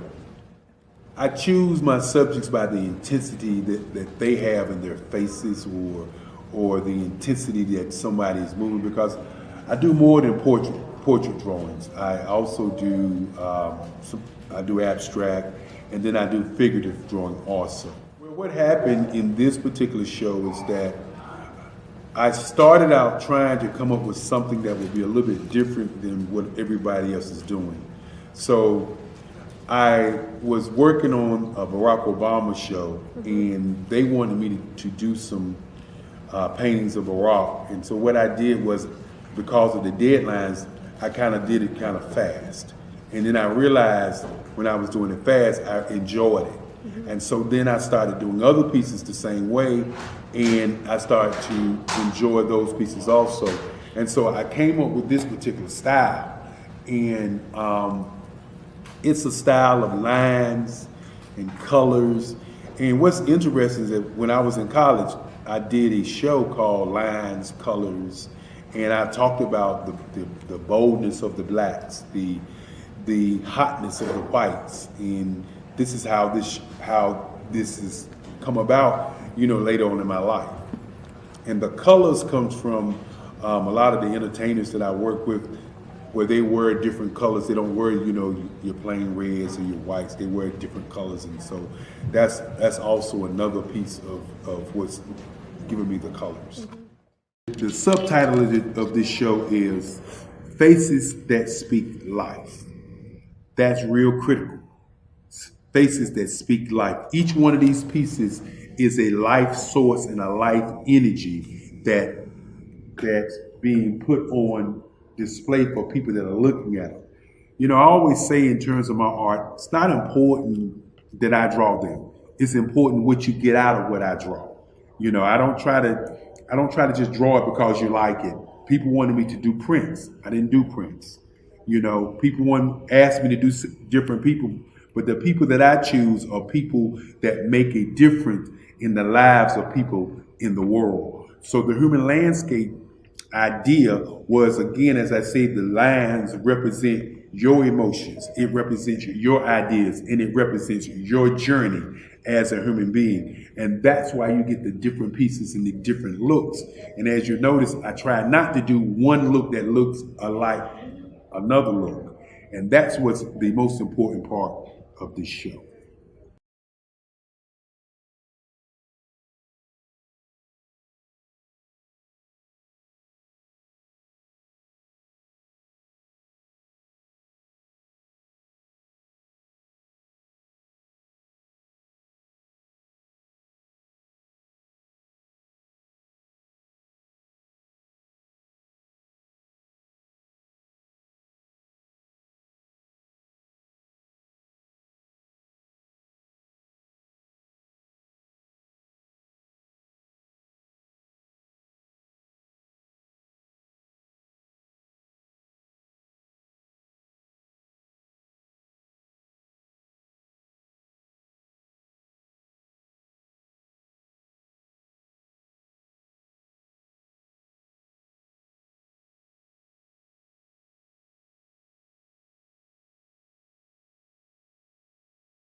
Dr. Eric Kelly III and a host of phenomenal speakers from all around the globe for this 7-day virtual event that you don't want to miss.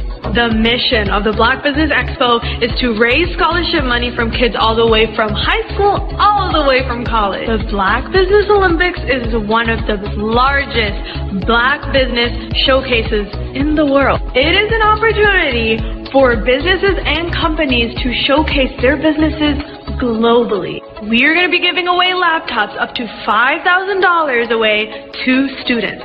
Again, I'm Olivia Appleberry, the founder of 2 Cents Finance and one of the speakers for the expo. I am so excited to see you there. For more info, go to www.blackbusinessexpousa.com or call 919-308-9090 and hope to see you there. I am Black business. From the moment I wake until the time I sleep. Yes, I am Black business. I am Black business. Tell me, are you Black business? I am Black business. Do you support Black businesses? Listen, I support Black business because I am Black business. Black Business Expo, one of the largest business showcases in the history of Black business in the world. The world! Sign up today at www.blackbusinessexpousa.com or call 919-308-9090. I am Black business. I am Black business. From the moment I wake until the time I sleep, I am Black business. I am Black business. Are you Black business? I am Black business. Do you support Black businesses? I support Black business because I am Black business. Black Business Expo, one of the largest business showcases in the history of Black America in North Carolina. Black Business Expo, one of the largest business showcases in the history of Black business in the world.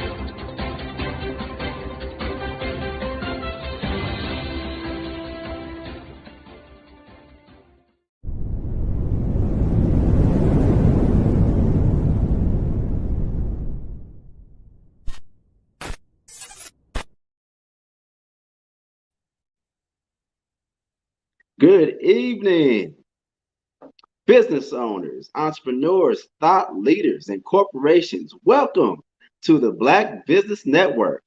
My name is Jeff Lilly, and I am your business moderator for this evening of the Black Business Network. The Black Business Network is a 24-hour business network showcasing Black businesses, Black business owners, entrepreneurs, and thought leaders worldwide. We have speakers from North Carolina, London, Singapore, Africa, Japan, and cities all over the United States. The Black Business Network is a global community sharing its business knowledge to empower, inspire, and educate businesses about business. Our speaker for this next session is Grant McGow. Grant McGow utilizes finely honed business skills to lead in the development of Grant McGow utilizes finely honed business skills to lead the development of succinct strategies that harness the value of revenue generation and brand recognition for all his clients. He provides leadership for the continued development of an innovative, robust, and growing pipeline of opportunity. Grant is an accomplished and versatile problem solver and with demonstrated success in managing the end-to-end consulting, engagement, and service delivery process from cradle to grave. I present to you Grant McGow. Hey, Jeff. How you doing, my man? Brother? I'm doing fantastic, brother. How about yourself? Man, you made me feel like $100,000 million, man. I feel great. Well, no, I'm just giving back what you've given everyone and giving your clients. Yeah, you are the $100 million man. Yeah, it resonates to your voice, and I appreciate that very. Oh no, absolutely, brother, absolutely. I'm so looking forward to hearing what you have to share with us today. The knowledge and genius you're looking to impart upon us all. So I'm gonna be backstage taking some copious notes, and remember, genius is coming, and I see you on the other side. All right. Welcome, everybody. We're gonna have a conversation tonight. I feel good. I want to impart some knowledge that will be beneficial for you, especially as entrepreneurs and professionals, and what it takes to really be successful from a business development standpoint. Because if you don't have business development, you won't have much business. So it's very, very important. So I'm going to stand before you today, and not just as the CEO of 5-Star BDM, but as the custodian of dreams. Dreams of business growth, of breakthrough innovations, of relationships that don't just add to the bottom line, but are part of our shared human experience as well. So here at 5-Star BDM, we don't just sell services. We help you create narratives. Each of our clients, each of our projects, they aren't just lines on a spreadsheet. Now, they're stories of ambition, stories of progress, stories of a better tomorrow.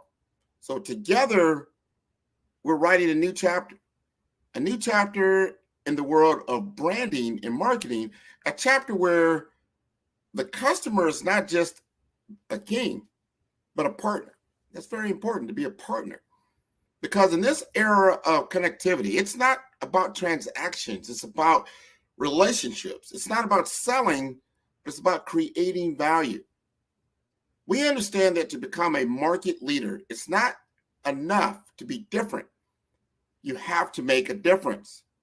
And that's what we aim for at 5-Star BDM, making a difference to your business, to your customers, and to the industry as a whole. The foundation of this journey is our strong network, our unique value proposition, our commitment to staying updated with the latest marketing trends, our exceptional customer service, and our continuous improvement through professional development and training. So I invite you to join us on this journey. And together, let's redefine what's possible in a world that's saturated with noise, making your brand voice heard in a combination of art and science. But today, I'm thrilled to share with you a strategy that's not just about standing out, but standing tall and shining brightly. This is the Brave Brand Blueprint strategy, where B stands for brand identity. It's about boldness, brilliance, and being authentic. Branding is not just a logo. It's the soul of your business, captured, distilled, and communicated. Every business has a unique, bold, and brilliant story. The challenge is conveying it authentically. Your brand is not just what you sell, it's the stories you tell.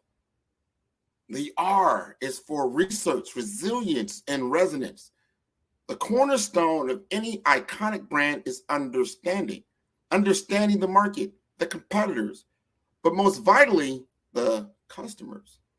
Our resilience allows us to adapt to market dynamism, which is emotional, and it strikes the brand within the audience. It's an art, and when done right, it's magic, while resonance for aesthetics and alignment.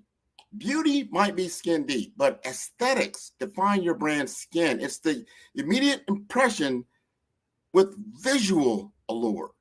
But the true power lies in aligning this aesthetics within your brand's voice, its vision, and its values. We want to create a symphony that's both delightful and harmonious. And it brings us to our V in our brand brave vision. The V stands for vision and visibility. A vision without visibility is like a star that never shines. It's the light that guides every brand decision, every product, every campaign. The art is in ensuring this star shines bright in places where it truly matters. And that brings us to the E, which encapsulates engagement and execution. Today's brands need to be magnetic. They should attract, engage, and retain. This requires persistent, value-driven interactions. But without immaculate execution, even the best strategies fall flat.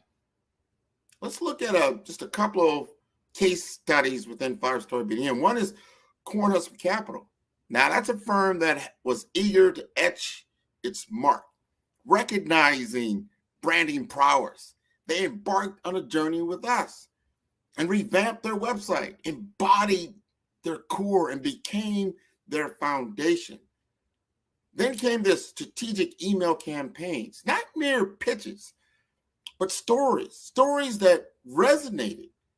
And in less than 3 months, the results were there to see, very visible, a remarkable ROI and a pipeline brimming with potential, showcasing leads that promise 5 to 7-figure revenues.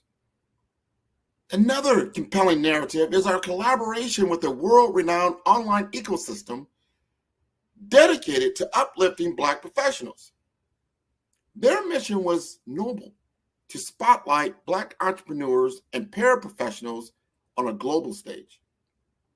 Our role was to bridge them with sponsors for their high-caliber events. Through strategic alignments and showcasing these events showed immense value. We secured sponsorships leading to over $30,000 in new business. It was more than just business. It was about amplifying voices and stories that needed to be heard. These success narratives are a testament. They show what's possible when a brand decides to be brave. Change is never easy, but always possible. In the world of business development services, it is the provider's reputation, track record, and effectiveness of their strategies that make the difference. When a service is personalized, customized, and offers value for money, it becomes an attractive option for businesses and professionals alike. And yet, loyalty in this sector is a precious commodity. As has been pointed out, in a crowded marketplace, fitting in is failing. In a busy marketplace, not standing out is the same as being invisible. Clients are not hesitant to switch providers for better results or offerings. Therefore, we must cultivate strong relationships, consistently deliver value, and provide exceptional customer service to retain our clients. Our target audience can be seen as a tribe, small businesses and professionals in our country and around the world. Limited resources, lack of expertise, and the need for local market expansion are their primary pain points. They are driven by the desire for increased revenue and professional growth. Their information and research sources are varied, including online research, trusted referrals, and networking events. At Start, At 5-Star BDO, we are committed to delivering to each client's unique needs and circumstances. Understanding is not just a step in our process, it is our first priority. Every business has its unique landscape, audience, and value proposition. We thoroughly assess the existing identity, business strategies, and use tools like the Brave Brand Blueprint strategy and the skills gap analysis to find areas for growth and improvement. Once we have a clear understanding of the current state of your brand and business, we develop a tailor-made brand blueprint strategy. This is an all-encompassing roadmap.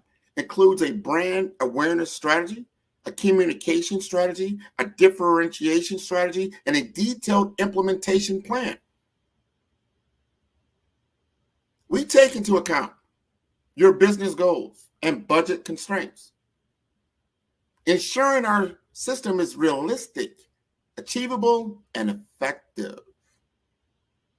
In the next phase, we assist you in implementing the strategy, providing ongoing support and guidance to guarantee its success.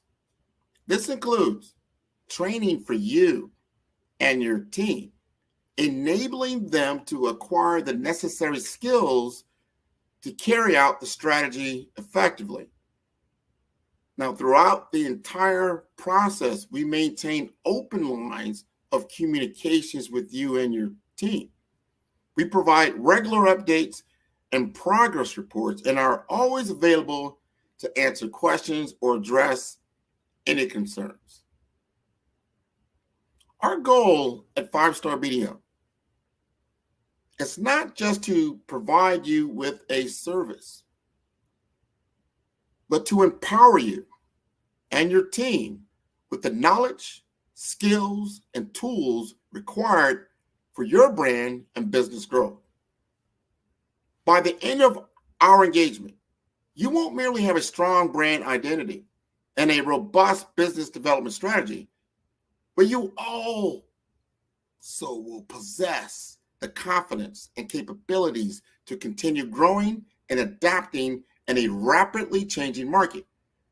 5-Star BDM is not just about delivering the service, we deliver results. Whether it's insufficient market presence, a limited business development strategy, lack of digital or AI knowledge, or other business challenges, we strive to solve problems and help businesses maximize ROI.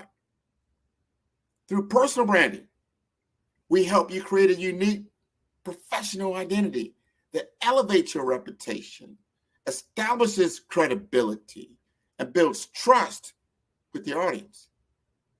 Our business development services offer strategic solutions for growth, fostering new opportunities and accelerating business expansion. Our AI services equip businesses with advanced tools to navigate complexities of the digital age, enhancing their competitiveness and accelerating their growth.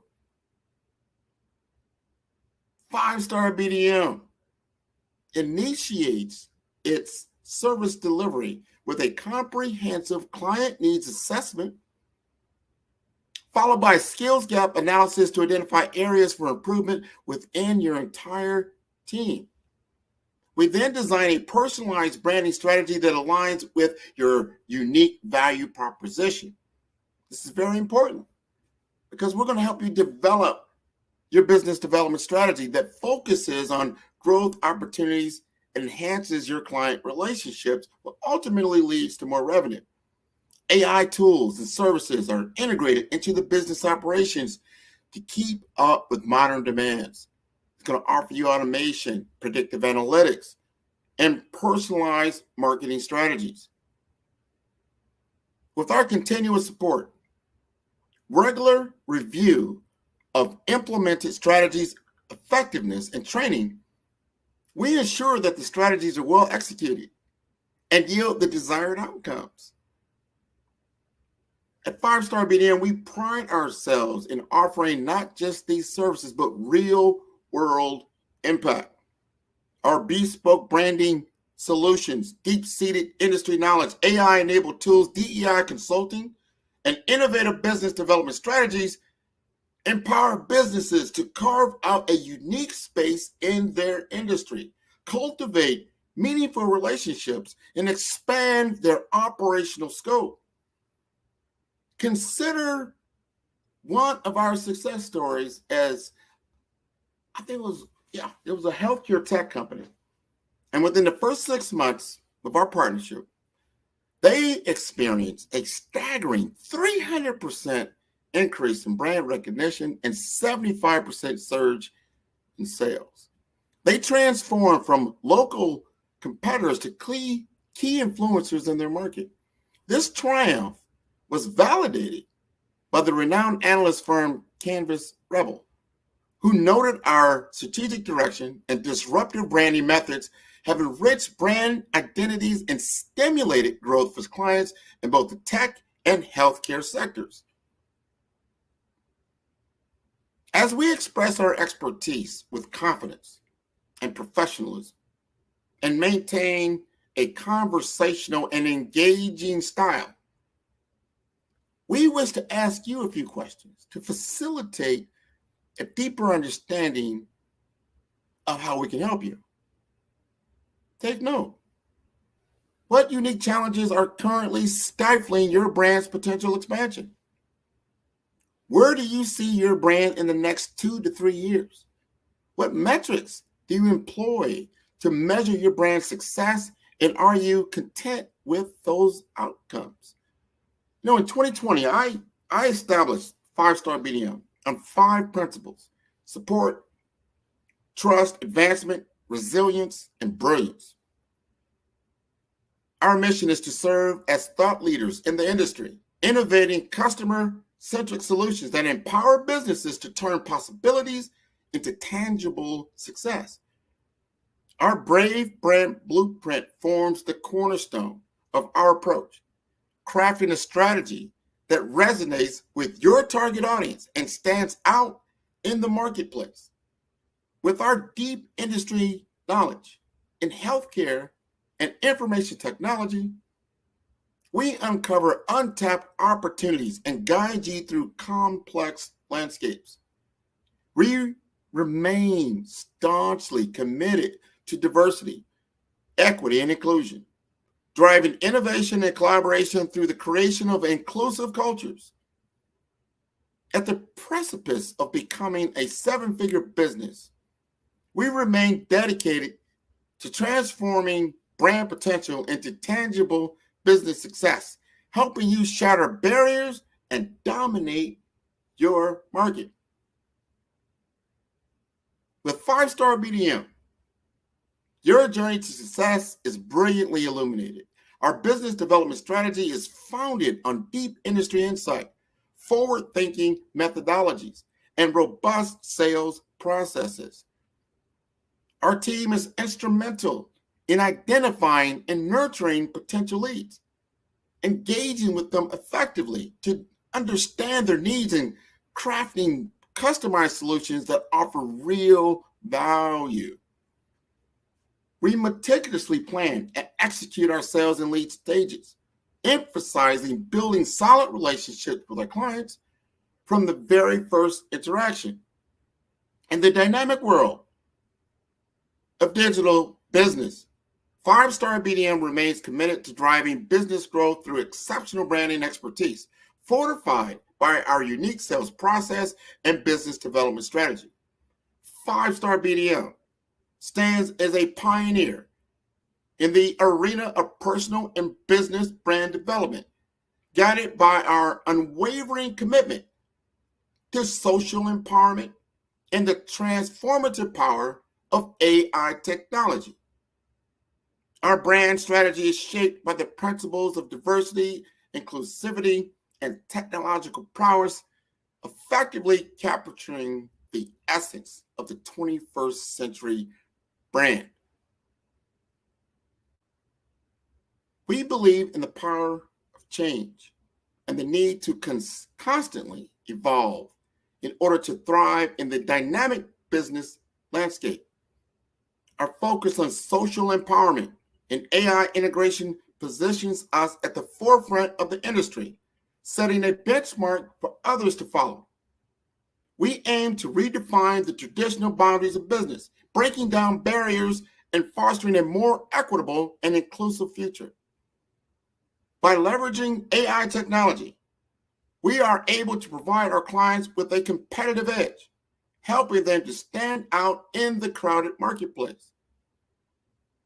Our commitment to social empowerment not only resonates with our clients, but also enables us to positively influence the broader community. We strive to create an environment where everyone, regardless of their background or circumstances, has the opportunity to succeed. Our approach to business development is rooted in understanding our clients' unique needs and crafting targeted solutions to meet those needs. We are not just a service provider. We are a partner, a collaborator, committed to helping our clients achieve their business goals. Through our focused strategies and innovative solutions, we enable businesses to firmly penetrate the market swiftly and scale rapidly in this ever-engaging, evolving business environment. We understand that staying relevant and competitive requires more than just offering superior products or services. It requires a compelling brand story that resonates with consumers on an emotional level. At 5-Star BDM, we are dedicated to helping our clients tell their brand story in a way that not only reflects their unique value proposition, but also sparks an emotional connection with their audience. Our journey is a testament to our commitment to creating a more equitable and inclusive business landscape. We stand as a beacon for businesses looking to navigate the complexities of the digital world and illuminating the path towards success. This is the story of 5-Star BDM, a story of empowerment, evolution, and the unyielding belief in a future where everyone has the opportunity to succeed. So I'd like to bring back our illustrious moderator. I'd like to ask him a few questions. I want to get a good understanding of where he stands in the business landscape and how I can be of any service for anyone who is an entrepreneur, who is a business owner, who has now reached that point in the road in which they feel like they're either stuck, they're not moving forward, they are cyclical in effect. They've run into an area that's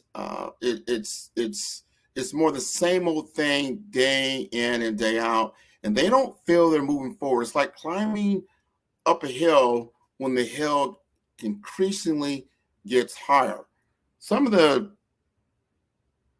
common problems that I have come across with my clients is really very iconic. It's like, where do I start? Because this is the key. Let me give you an example.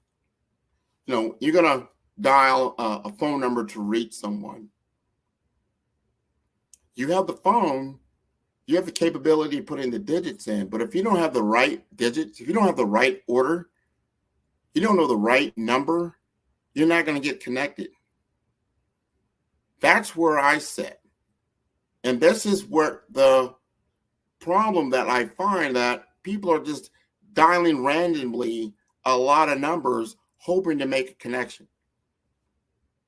Does that sound like you? that you're just blasting out emails or phone calls or flyers, or you're doing different things on streaming services, but you're not making a connection. You have to ask yourself, am I just randomly dialing in numbers? I'm just hitting some numbers hoping to get a connection. And if you did get somebody on the other end of the phone, what would that sound like?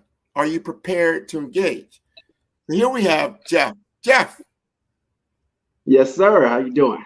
Man, phenomenal talk, brother. Phenomenal talk. Man, I've got pages of notes. Right. Man, I love it. I love it. Yes, indeed. Well, I know you're an entrepreneur. And yes, because sir. you took notes, I want to know because you represent our audience right now. Okay. And what resonated with you, and what would you like more clarity about? The first thing that stood out was when you mentioned the topic of selling versus creating value. I thought that really hit home. I was like, wow, that takes it to a whole different level. Because normally as entrepreneurs, we're thinking about the bottom line, but when it boils down to what creates longevity in the space is what kind of value are you creating? That's what creates those repeat clients and whatnot. So yeah, if you could speak to that, man, I love that. Or ways to create value. How about that? Well, that's very key, because if you're going to have, there's a difference between transactional business and strategic business. Transactional business is more selling. It's quick, hand to hand. There's not a lot of strategy to it. It's a quick need. Hey, you walk into a convenience store, you see something that you need or want, maybe it's some bubble gum or this or that, you make a quick transaction, everybody makes a buck, you're out. When you're in business, you got to look at your business. And what you want is repeatable business. And to have repeatable business, this is what brands are all about. Why you make a decision. Why did you go to that particular restaurant as opposed to that particular restaurant? Even that restaurant might be higher in cost, lower in cost, but no, I know the value that I'm going to get by going to Jeff's business. Right? You create value. And when you have value and you have a brand, you can now command a premium. You can command a premium. There's a reason why somebody's going to pay so much, like in the women's world. Why you pay so much for that purse as opposed to this other purse? A lot of times it's just the brand name.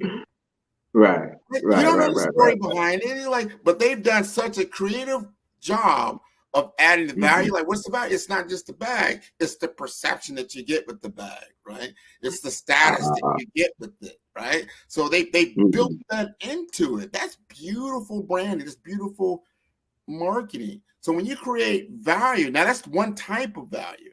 There's other types of value. Like in the tech space, you're creating value, like you're doing something that no one else is able to do because of the knowledge set that you have, the ability to have to do certain types of work that someone else can't do, or you're not aware of what they can do. So you know what? You pay a premium for that, right? So you got to look at your business and like, wow, what is it in my business that's what I call a commodity? And a commodity you can throw on a Spotify and make a transactional sale. That's a commodity. But have true, repeatable, strategic business, that's a brand, right? There's a reason why I'm coming back to Jeff over and over and over again, because I'm getting fantastic service. I'm getting repeatable, good service. I'm getting dependable service. I know what I am going to get for my buck. And I'm presenting that value every day. And then if you're smart business person, you realize that value because you start to look at the metrics. Like, wow, you know what? I see Jeff comes back repeatedly. He comes back every week. He comes back every month. He comes back every year. I need to start asking, hey, Jeff, how are you doing? What is it about what my services are or products are that you like so much? And then you start to tell me. And then I start to get my testimonials, right? I start to understand what it is that you like so much. And then what I do, I give you more of that. Right. And I start asking you also, hey, Jeff, what if I did this? How would you like to try this product for me for free? Because you've been such a great customer. You see, I'm creating value. All of a sudden, they feel they're getting something for nothing. They try it out. It becomes great. Jeff becomes an even better spokesperson for my product or service. Because I tell you, there is no greater form of marketing than word of mouth. Even today, you see, if I say 5-star BDMs are great, it's wonderful. It only goes so far. But if Jeff says it in his world and the people that are in his network, oh yeah, Jeff, really, he hooked you up? Yes, he did. He did this. Yes, he did. Like, or let me go check him out. You know, and then when they come to me, they say, you know, Jeff brought me. Well, I already know you're expecting that level of service that Jeff got. Right. So I've created value. I'm not just creating sales. I'm creating value, and I'm creating value on top of value. Right. Beautiful, beautiful, beautiful. Let's see. It was another thing. I love that, man. I love that. Thank you. Another thing you touched on was fitting in a crowded marketplace is failing. Yeah. So what are some ways to differentiate that we can differentiate ourselves as, you know, in a crowded marketplace? Well, you know, that's, and I want everybody to really tune in what you just said, because what you don't want to be is the daisy in a field of hundreds of daisies. Right. Like in the instance of marketing as a sector, there are literally millions of marketing agencies, right? But there's only one Grant McGaw. Right. So I start to differentiate myself from that aspect. I start to differentiate from the self of who I am and what is my purpose. Why am I doing this? This is a key, and I want you to understand this. This is a big key that'll help you to differentiate yourself. And it's a story that was just told to me by a world-renowned brand strategist. He was just on my podcast about 2 weeks ago. He's written 18 books. He is known as the godfather of branding. His name is David Auker. Look him up. Oh, wow. A-K-E-R. Big time. And he references in today's world, in today's marketing, it's not enough just to promote your products and services and talk about facts and figures. You have got to have a branded story. You've got to have a signature brand, a signature branded story that tells your why. And he gave an example of that company called Lifebuoy. People may have heard of Lifebuoy. They make soap. They just make soap. With the soap, yeah. And they discovered that they were going to make a series of videos because in the country of India, they have a problem with cholera. It's a disease, you know, that definitely a deadly disease that's prevalent, especially in underserved or rural populations or populations that are impoverished, right? And he said, wow. So, and from a medical standpoint, I realized, hey, if just the children could just wash their hands more, it would probably lower the effects or the amount of cholera that would occur. So they decided to make this program called Help a Child Reach 5. Help a Child Reach 5. And they showed a 2-minute video of a child just in his home. He's playing in his home. He sees other kids playing in the street. He's coming out of the house. He sees his hands getting on rails. You see his hands. He falls. He gets his hands in mud. He gets his hand, you know, in water and that type of thing. He almost, you know, gets hit by a car. Somebody pulls him up. And then they take him back and then he just washes his hands with the soap. That got 44 million views. Wow. Now compare that without a signature branded story of just a commercial that showed soap and all the ingredients of soap, and they'll help you, help you against disease. Right. Yeah. You have to put in the human factor. Yeah. it's not going to resonate. You're not going to get those kind of views. It's not going to work. So think about what you do. If you're doing emergency plumbing services, don't think about what it is that you provide. You provide emergency. Think about the emergency. Think about what that family is going through. Think about before the emergency happened, how they probably were in some type of harmonious situation. All of a sudden, you can see it over time. The leaky pipes are starting to get leakier and leakier every time they go to the faucet. And then it's just that moment of pure chaos that occurs. Ooh, okay. Okay. I see. Oh, okay. So tap into them emotionally, move them emotionally. Yeah. Move them emotionally, show them what's happening. Just don't come out, because there's other plumbers out in the world. I'm sure there are, right? Right. But there's not Jeff. It's not you. And you're the one like, man, no, we got a problem. We call Jeff. We have an emergency. Jeff solved the problem for this other family. I saw it on whatever, on YouTube. I saw it on tech, wherever that audience really would tune into you. That word of mouth goes a long way. A long way, right? But the whole point is include human factors, the human experience in your brand messaging as a dominant factor in your presentation. Right. So it's not all about Jeff. It's not all about plumbing. It's all about the family. It's all about them getting back to enjoying their life. Right. I love it. Let's see. I don't know if I might have missed it. Client base. Are you mainly focused here in the States, or do you do business internationally? Have clients internationally?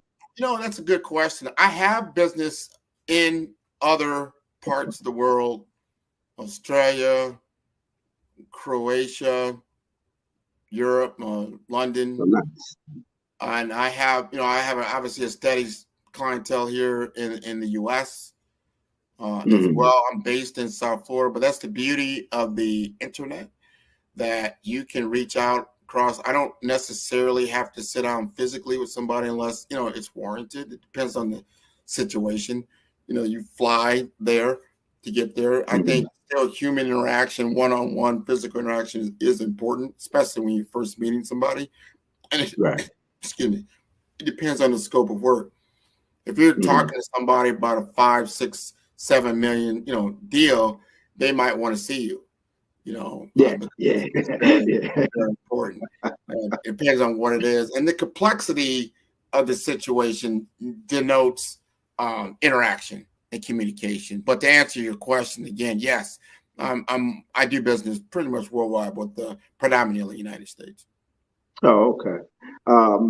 Your approach as far as like functioning in different markets, is there like kind of a cookie cutter approach to dealing with that, or does it really vastly change from continent to continent or country to country? What I have found is that people are people, and I always talk to people on the precipice of first just on the human factor, being human. And what exactly are they looking to accomplish? Once I get them talking about their story, it becomes very simple. I need to understand their story. What is it in your story? What are you trying to accomplish? What is the big problem that you're trying to solve or you're experiencing? And then based on that, that's going to take us on a journey. Now, I need to understand different complexities that I don't know about in country. I work with people in India, especially when I'm delivering AI technology. I have partners that help me to do that. And it's a matter of making sure you get different understanding. Remember, there's time zone differences. Oh, yeah. Yeah. Things that you need to consider. And then just cultural things. But for the most part, you'd be surprised how American culture is understood on a worldwide level. And normally they probably wouldn't have reached out to me unless they knew they could communicate to me very, on that level. I talked to a guy just last week or two. He lived on the bottom of the Himalaya mountains. It's probably wow. Okay. Yeah. Wow. Okay. Yeah. So they're definitely worldwide in every corner, huh? Every corner Yeah, of that. well, this guy, he works for, well, he does training services for Microsoft. So because he does that, but he understands the intricacies of all the, the cloud applications, software applications, things like that. But he understood fluid English. But I guarantee you, if I start talking to him about his culture and he starts talking in his language and he starts, I would be completely lost. Yeah. Right. Got it. No, wonderful. That's good stuff, brother. Let's see. Oh, you mentioned tech. Since we're talking about technology, you touched on AI quite a bit. What are some of the innovations that would give a person that like an advantage, compared to somebody that didn't utilize the AI technology that you employ? Right now, you have probably the greatest opportunity in front of you. And I would say it like this. It would be like someone who has a calculator to somebody who doesn't. Been asked to do complex math. That's as easy as it gets. Yeah, like we're not gonna compete. You might get to the answer, but I'm way past answering that because I've got this calculator.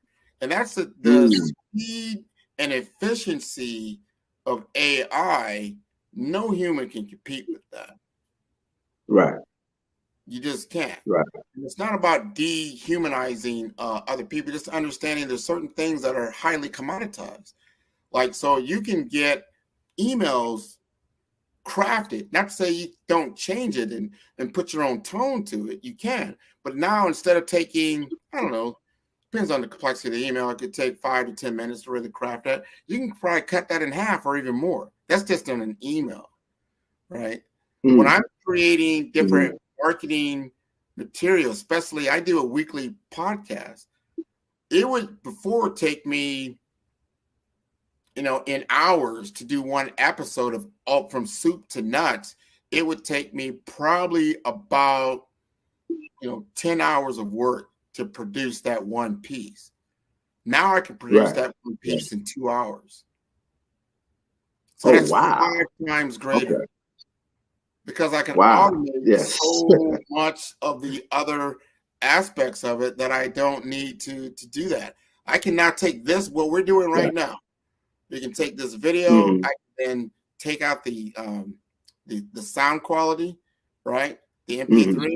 I can then run it through a tool. I'll get a transcript of it, right? Oh, wow. I can take that transcript and then I can create marketing material out of that to promote the actual episode if I want to.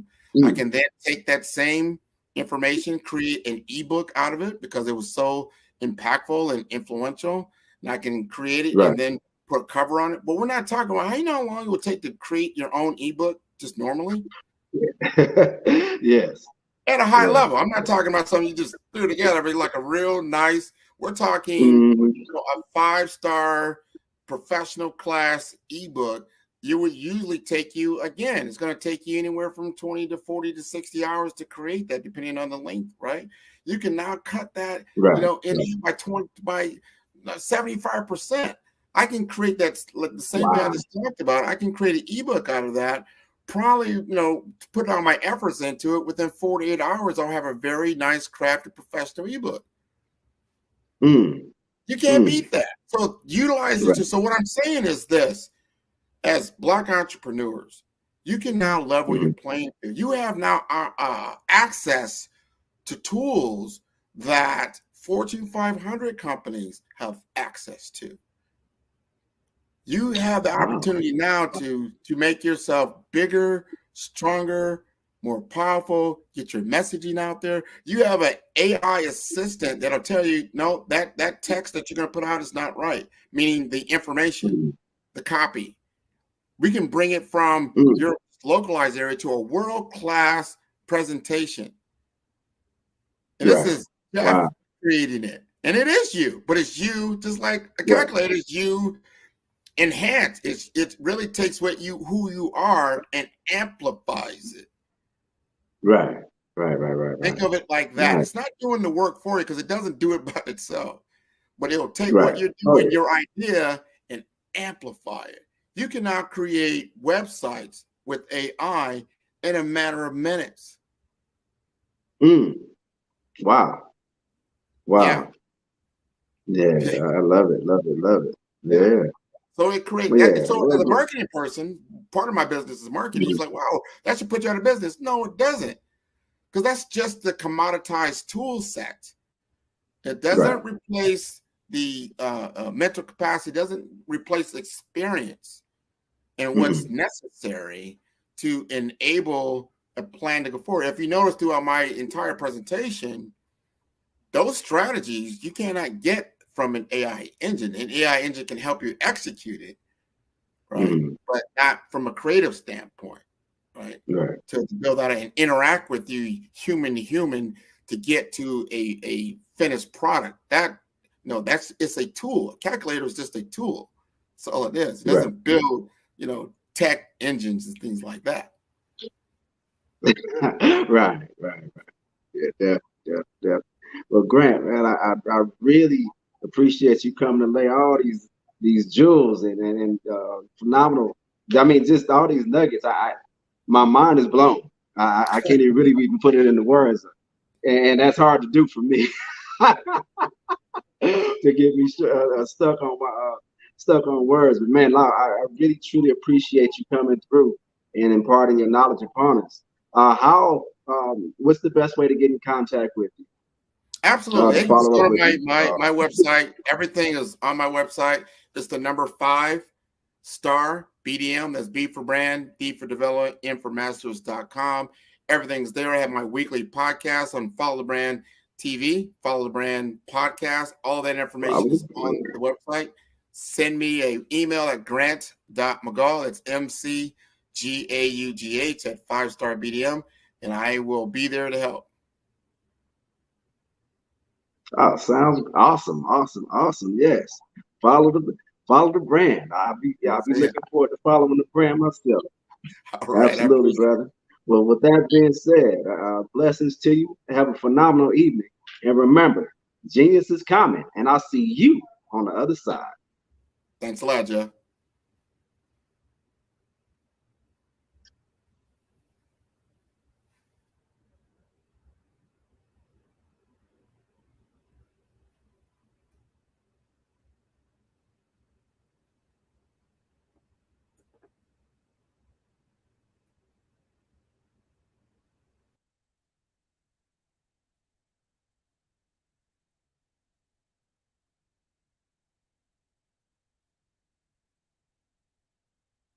Yes, the Black Business Expo's mission is to raise funds for high school seniors going to college or K through 12 entrepreneurs.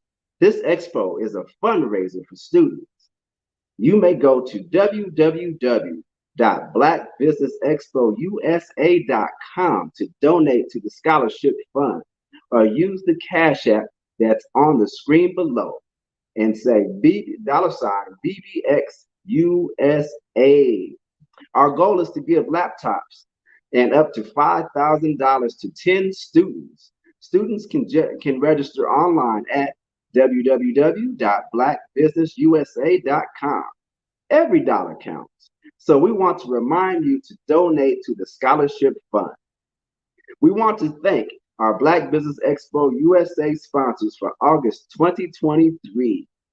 That would be NC 100, Moody Capital Partners, Suede Soul, Lotus Richey Coaching and Training, Carolina, Virginia Minority Supplier Development Council, Step Management, BHS and Associates, Margie McLean Foundation Incorporated, Genius is Common, Earth Essentials, Melanie Shania Global, Executive Women's Success Institute, The Quality Coaching Company, Superwoman Business Services, Creative Force Studios, Lee Entertainment, Artistic App Design, and Black Business USA. And remember, genius is coming, and I'll see you on the other side. Attention all entrepreneurs and companies. Are you looking for reliable and efficient virtual assistants and back office support to help you manage your business tasks? Look no further than Superwoman Business Services. Our team of virtual assistants provides a full range of administrative support services, including operations management, social media marketing, and much more. We also offer website design services to help you create a professional online presence that reflects your unique brand. In addition to administrative support and website design, we offer business development and structuring services to help you grow your business and achieve your goals. We'll work closely with you to identify areas of improvement and develop a customized plan to help you reach your full potential.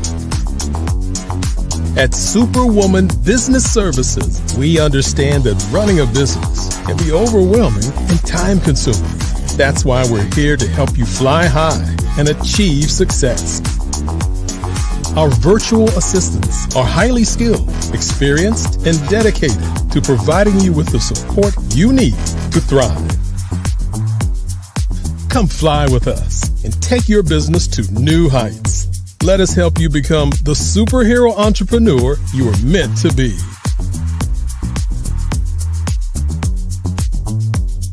Contact Superwoman Business Services today to learn more about our back office support services.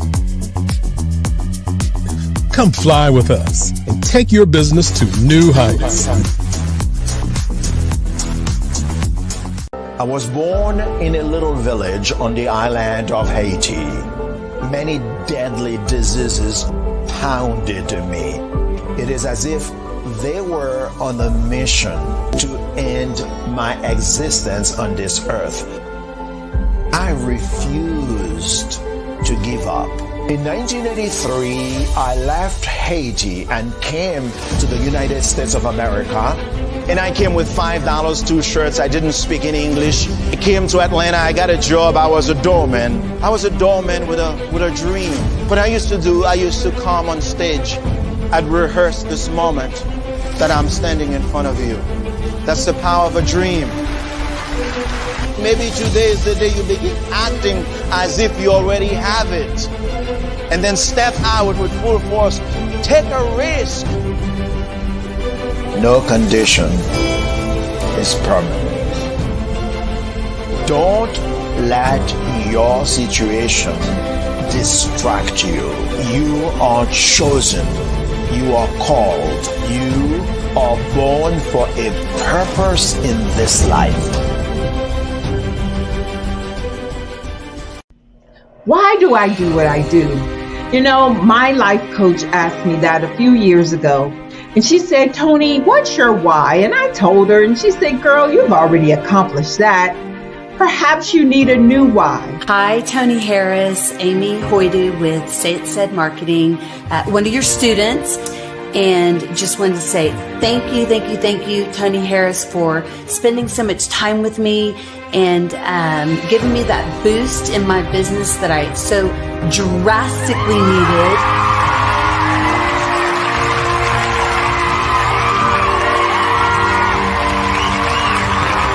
My why is to touch, move, and inspire my clients to take drastic steps to be better than they were before they met me. I'm a resource. I'm a connector. I want to help people build deeper relationships that are beneficial to their life and business. That's what I do best. So, first thing you got to do is show up. And speaking is a way to magnetically attract your ideal client to you. How many of you use social media that way? Absolutely. And this is how you look to the world. Drastic steps are the steps that are needed to be successful. And my business is drastic denotes a mindset. Getting out of your comfort zone. Doing something that you don't necessarily feel comfortable doing, want to do, but you know it's a necessary step to be successful in your business. I get the most satisfaction when I see my connections flourishing into relationships long after I am gone.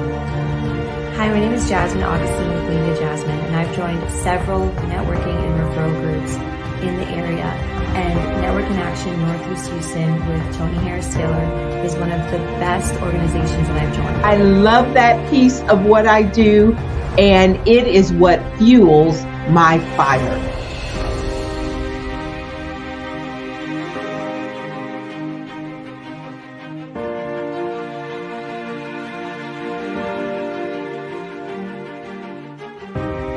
My name is Tony Harris Taylor, saying take a drastic step today for a fantastic tomorrow.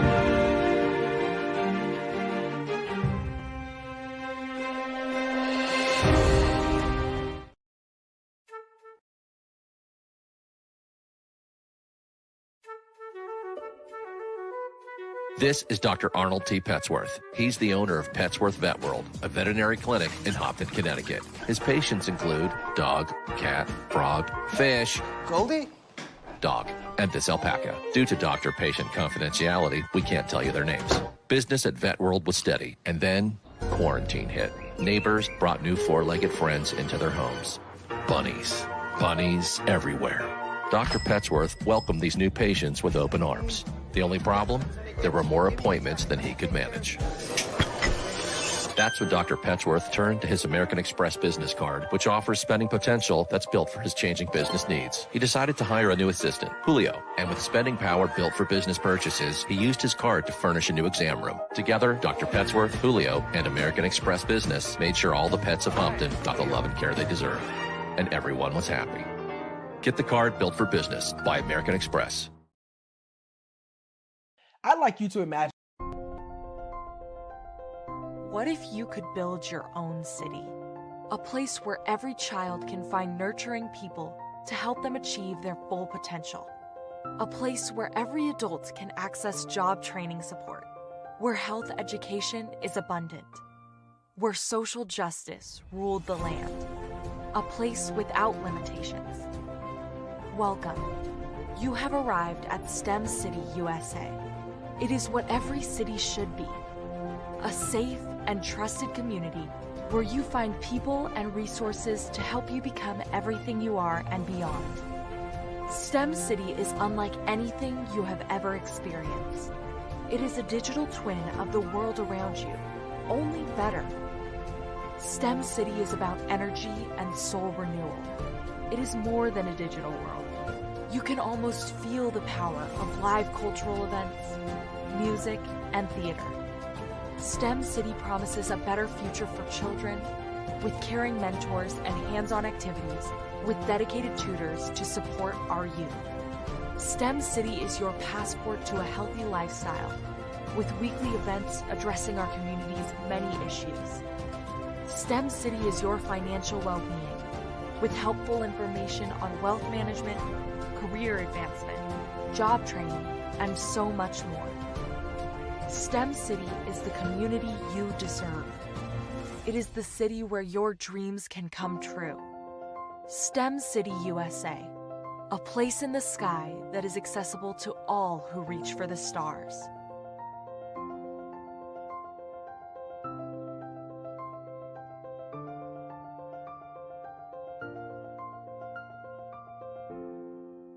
I'd like you to imagine with me, if you will, opening an app where you can collaborate with like-minded individuals from around the world, get inspiration and in-app tools to launch and grow your business, as well as share your knowledge and earn compensation, all in one app.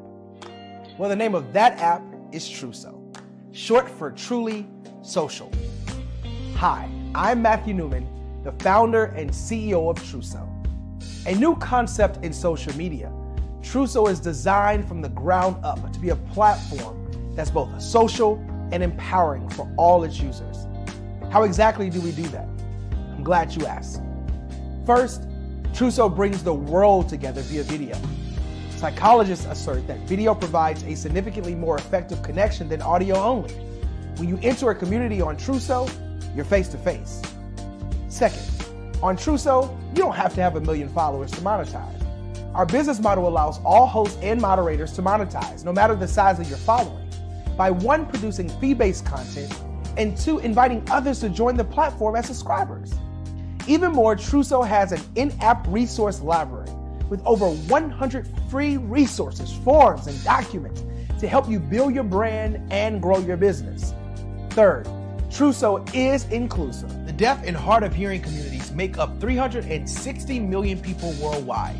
Unlike audio-only apps, Trusso embraces this community, providing a networking platform that allows them to participate via video and closed captioning. We even have a deaf and hard of hearing foundation in the works as well. Fourth, Trusso is both social and safe. We refer to Trusso as a virtual extension of the beauty shop, barbershop, and brainchild of the community. A place where there's laughter, along with wisdom, growth-oriented conversation, and genuine connections in a safe space. Trusso even has proprietary security to ensure we maintain a safe environment for everyone. Where are we at now? Trusso is live, y'all. We've launched in beta and we're acquiring users daily. We have an incredible development and marketing team, plus amazing celebrity influencers at the table, helping us spread the word around the globe, beginning within the African diaspora and beyond by creating a safe space for growth, connection, and collaboration. We're truly excited about Trusso. We've created something special for which there is a global market. And we invite you to embark on this journey with us as a shareholder. The future for Trusso is truly bright. Join us and let's go there together.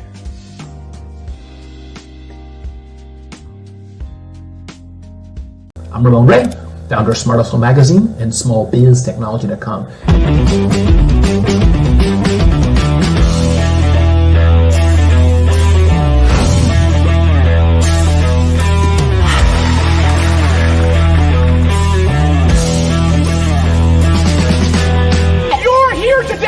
To celebrate small business success.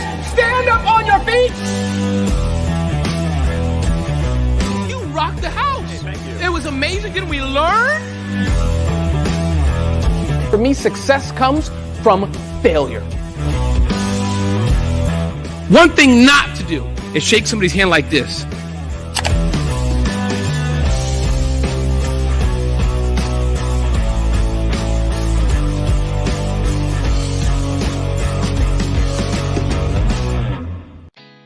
Did you know women represent just 3% of Fortune 500 CEOs and less than 15% of corporate executives at top companies worldwide?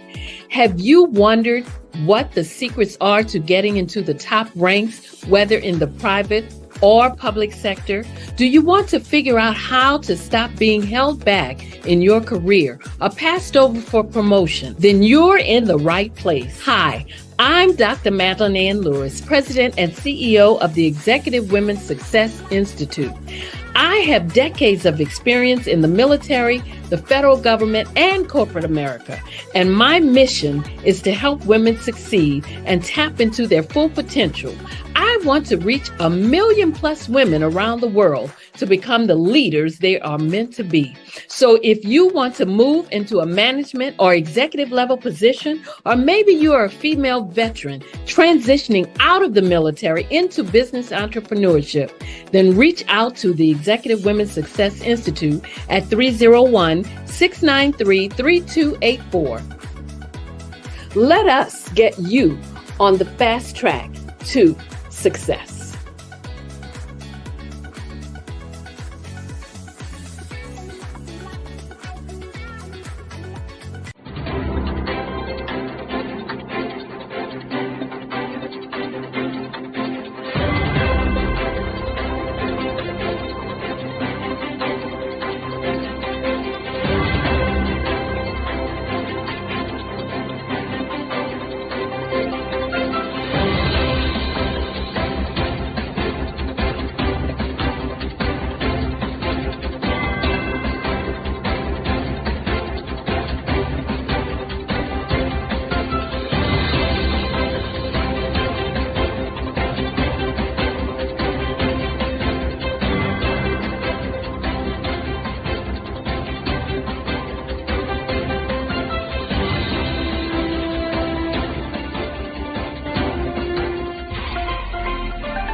Dr. Eric Kelly III and a host of phenomenal speakers from all around the globe for this 7-day virtual event that you don't want to miss.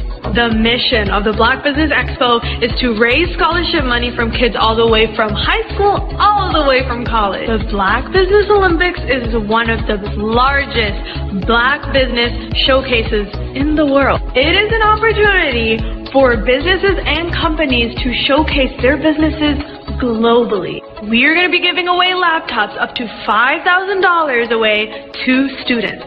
Again, I'm Olivia Appleberry, the founder of 2 Cents Finance and one of the speakers for the expo. I am so excited to see you there. For more info, go to www.blackbusinessexpousa.com or call 919-308-9090 and hope to see you there.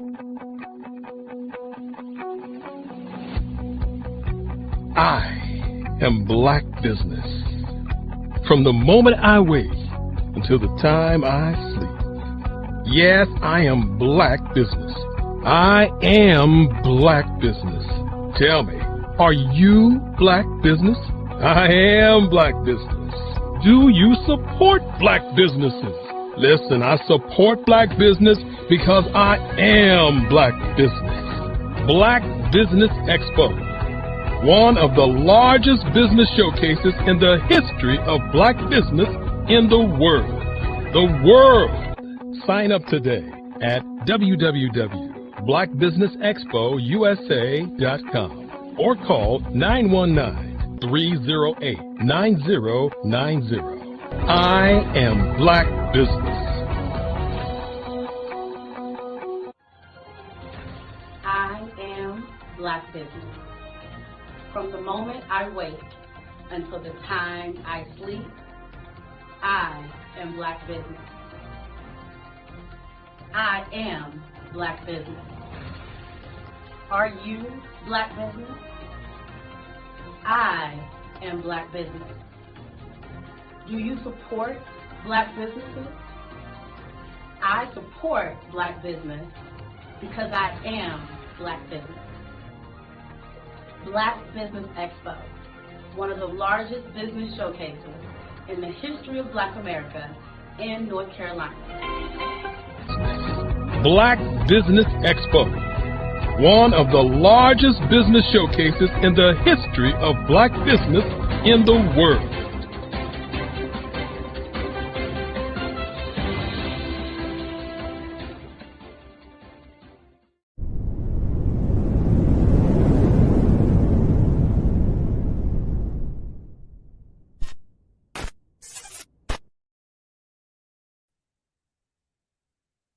Hey, good evening, business owners, entrepreneurs, thought leaders, and corporations. Welcome to the Black Business Network.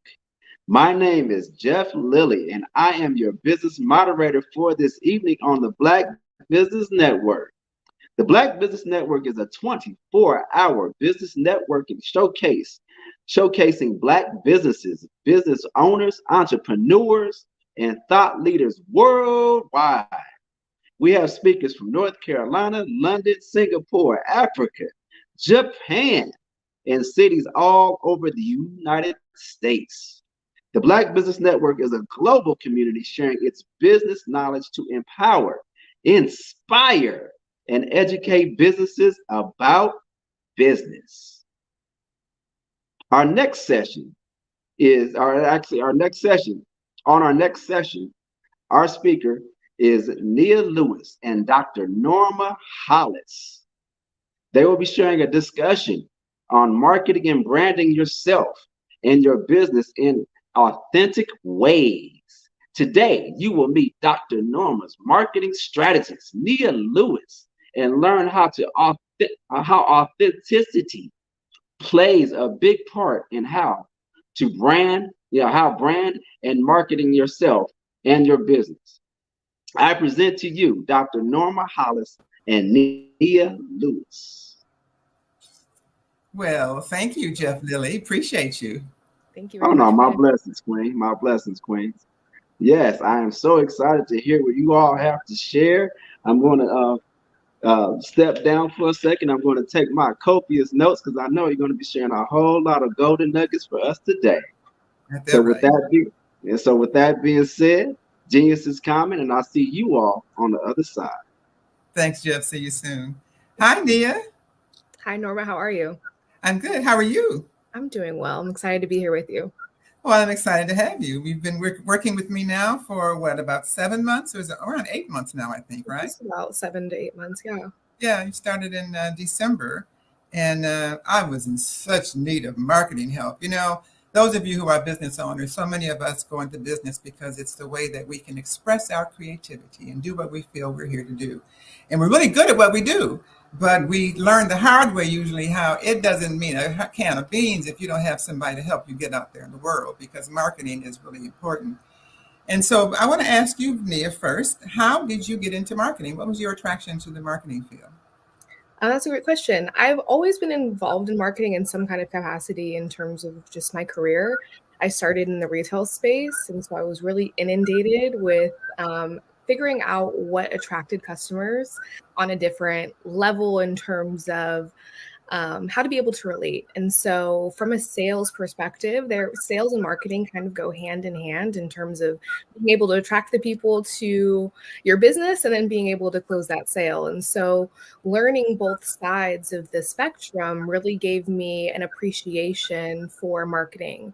My background naturally in terms of school was in social sciences. And so really understanding how people form networks and groups and communities is really important to me. And that is a key pinnacle in terms of marketing, is understanding people, right? Understanding what motivates people and how to help to market a product at the best capacity for any kind of industry. And so as my career kind of transitioned, I really had a love for marketing, and I just wanted to focus on that full time. And that's how I got into the marketing space. Well, now that lets me know why we get along so well, because I didn't realize you had the social science background and you understand people. And see, I understand people also. My program's all about people and authenticity, but I come from an educational perspective and a developmental perspective, two different angles of the same thing. And, you know, I interviewed and actually have worked with a lot of marketing people. I had a speaker bureau before my current coaching organization. And I've been in business now, I don't know, since 96. So it's been a lot of years. And I've had a lot of marketing people. And when your mother, who was one of my students, introduced me to you, I learned a lot because I felt that you were the best that I had talked to. And how did you get to be so confident? And you're so young. So shout out to my mom. I think this experience, I'm a forever student. It doesn't matter my age. So I'm constantly looking to learn and pivot. And so I think in terms of marketing space, I always come in from the standpoint of I'm a consumer just like everybody else, and we're inundated with marketing 24/7.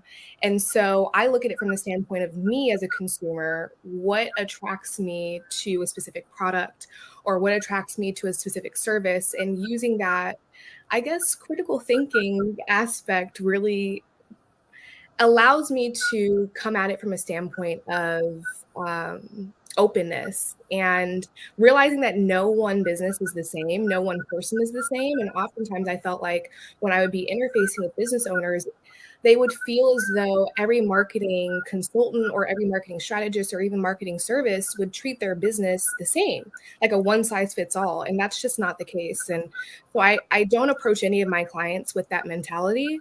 Again, just having the space and having the attitude of being open to learn about individual businesses and to be able to help position them in the best way, because I mean, it goes hand in hand with authenticity. Every business is authentically itself, and it cannot be marketed the same way. Tactics might work, right? One thing that you might work over here can potentially work over here, but overall, when developing out that strategy, it has to come with the lens that every business is unique and authentic, and really bringing that mindset forward really helps me in interfacing with any business owner. Right. Well, you know, I mentioned that you were young, but really that's an advantage because that's in the marketing, everything has changed. Everything has changed so much.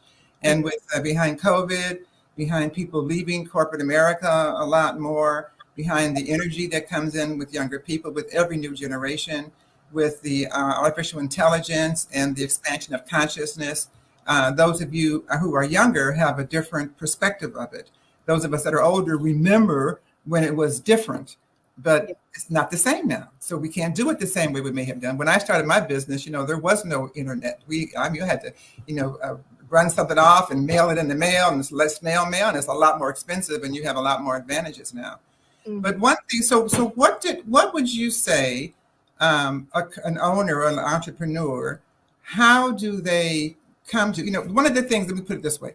One of the things that I've heard from some of my coaches is that companies are having challenges being authentic in their marketing, being authentic in their brand. Now, they talk a lot about the bigger brands like pharmaceuticals, for example, that many of us don't trust, and banks sometimes that we don't seem to trust. Yeah. So how for the smaller, those of us who are small business owners in the Black community particularly, how do we connect to our authentic marketing to make sure it's aligned with who we are and what we want our business to be portrayed as or to be? So how do people bridge that gap? Yeah, I think one of the biggest things is not following trends, right?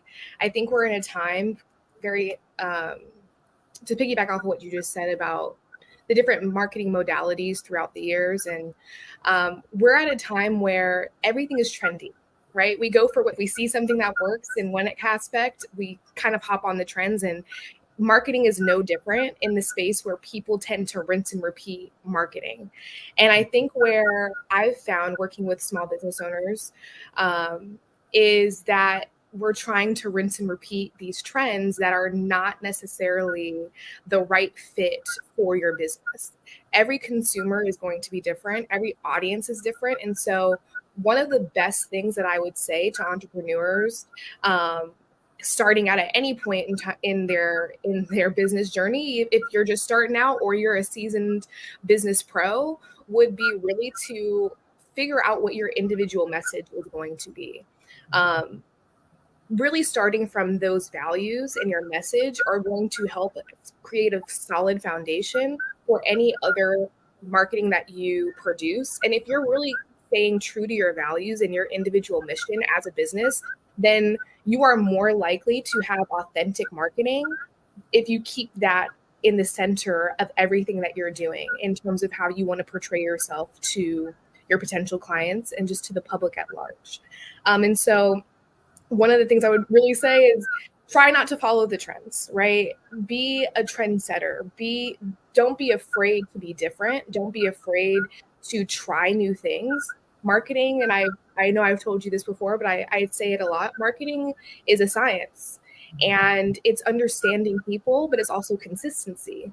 So you want to be able to make sure that your brand message and your values stay consistent. That's not going to change. That's going to be the bedrock of not only just your business, but the way you communicate outwardly. And so starting from there and then being curious, I think, is one of the biggest things in terms of remaining authentic in terms of your values for your business, but then also your marketing. Again, it's not one size fits all. Figuring out what's going to work with your audience and work with your client base is going to be the best way for you to at least establish that baseline of authenticity within your marketing, to see how it's going to transform your business overall, and then being open to change. Right? Being open to pivot. Marketing is consistency, right? But it also, you have to pivot. And so if you're finding that something is not working based off of data, right? We want to be data driven when we're making these decisions. Based off of data, if you're finding that something is not working, don't be afraid to pivot. Don't be so locked into a certain idea, maybe because you've seen someone else have success in it, if it's just not working, because again, that's going to help you find your own authentic marketing strategy by figuring out what's going to work based off of trial and error. Well, I keep going back to one of the words. So you have said several words that I say frequently too. And I think the one that I want to bring out is the word values. Because when I talk about authenticity, as you see over with integrity, one of our, which very much, one of our dimensions is about values. And you're talking about values also as it relates to your marketing. That's also one of the things that we seem to be lacking so much in our society, and what we as Black folks are in either directly or indirectly trying to put back into the world, because it is so important. When we look at our young people, I just watching the news today, and they said that the #1 cause of death of young people now is being shot, from the school shootings. And I mean, what kind of values is that we're bringing to society? Right. So I think it's really critical that everyone think about and take some time and examine what are your values, your personal values and your business values, and are they aligned? I talk a lot in my work about the alignment of what you do and the alignment between your personal and professional work and what you do in your business. And so you're saying the same thing. And the alignment in your brand, how much of that is all going in the same direction and moving in the same path. And then with alignment and with the values, they come at different places, because like for me, and we've talked about this before, I'm the creative one. I'm always got a new idea every day. And so I'm this way and then that way and then this way and that way and this way and that way. And as you're saying, marketing is consistency. It's the straight line. It's the straight line. So when I owned my speaker bureau, I met so many speakers who, like me, were very creative as well. And they have a new idea every day. And they could not get their business off the ground, because when you start off, you're always by yourself, doing it yourself. So part of that is finding your gaps and deciding where to address them. So what would you say to a startup, a company that's just beginning? Where should they place their focus? Where would they get their most bang for the buck in their first steps towards marketing? First and foremost, you have to develop a plan. you have to develop a plan. Similar to what you were saying in terms of marketing being linear. Marketing is definitely linear, but it branches, right? So we have our path, but we might take a detour over here that helps bring us back to our path, or we might have a detour over here that helps bring us back to our path. But all of these different branches are going to help us inform what we're doing. But I would say for startups, or for anybody starting in terms of business, would be develop out your plan in terms of your marketing. And so a couple of things kind of come into that. Identify, again, you're a consumer. You're getting marketed to all the time. What is it when you're driving down the road and you see a billboard and it catches your attention? What about that billboard caught your attention? If you're online and you see an ad pop up and maybe you click on the ad and you go to the website to look more into the product. What was it about that ad that got you to move, that got you to make that action? And helped and use those little key indicators as part of your development of your plan. Again, we're all being inundated with marketing all of the time. And so a lot of it is not necessarily figuring out, okay, I need to develop my marketing plan. I got to go from soup to nuts. It's, well, let's take a step back and let's look at the big picture first of what is it that I'm trying to convey, right? So you start first and foremost with developing out your values and your message. So you have that, you're good to go on that foundation. Take a step back and figure out what are you trying to convey? What are those services? And how can you figure out a way in which to communicate with people on multiple mediums? One of the things I would recommend for people starting out, and if you're doing it all yourself, we've all been there. I'm still currently there kind of sometimes. So I can empathize. One of the things that's really helpful, and I say this to you often too, is cast your net wide. Don't limit yourself based off of what you believe is going to work. Determine out, okay, maybe I'm going to do email marketing and I'm going to do social media marketing as well. And maybe I'll try some print stuff, right? Depending upon your budget and what you can do. Cast that net out wide in terms of if you have a specific target audience, see what's going to work. Give yourself some time to gather data to see what's going to happen. So I would say first and foremost, again, developing out your values and your message is going to be the first step. Second step is to evaluate what marketing calls to you when you're out in your daily life being marketed to as a consumer. What is it that really gravitates and grabs your attention? And then you can even potentially do some competitive analysis. What are other people in your industry doing in terms of marketing? And get nitpicky. I like this. I don't like that. I think this is effective. I don't think that this is effective. And again, take that information that you're gathering to see how you can fit it into your own authentic marketing plan. But that all kind of goes into one.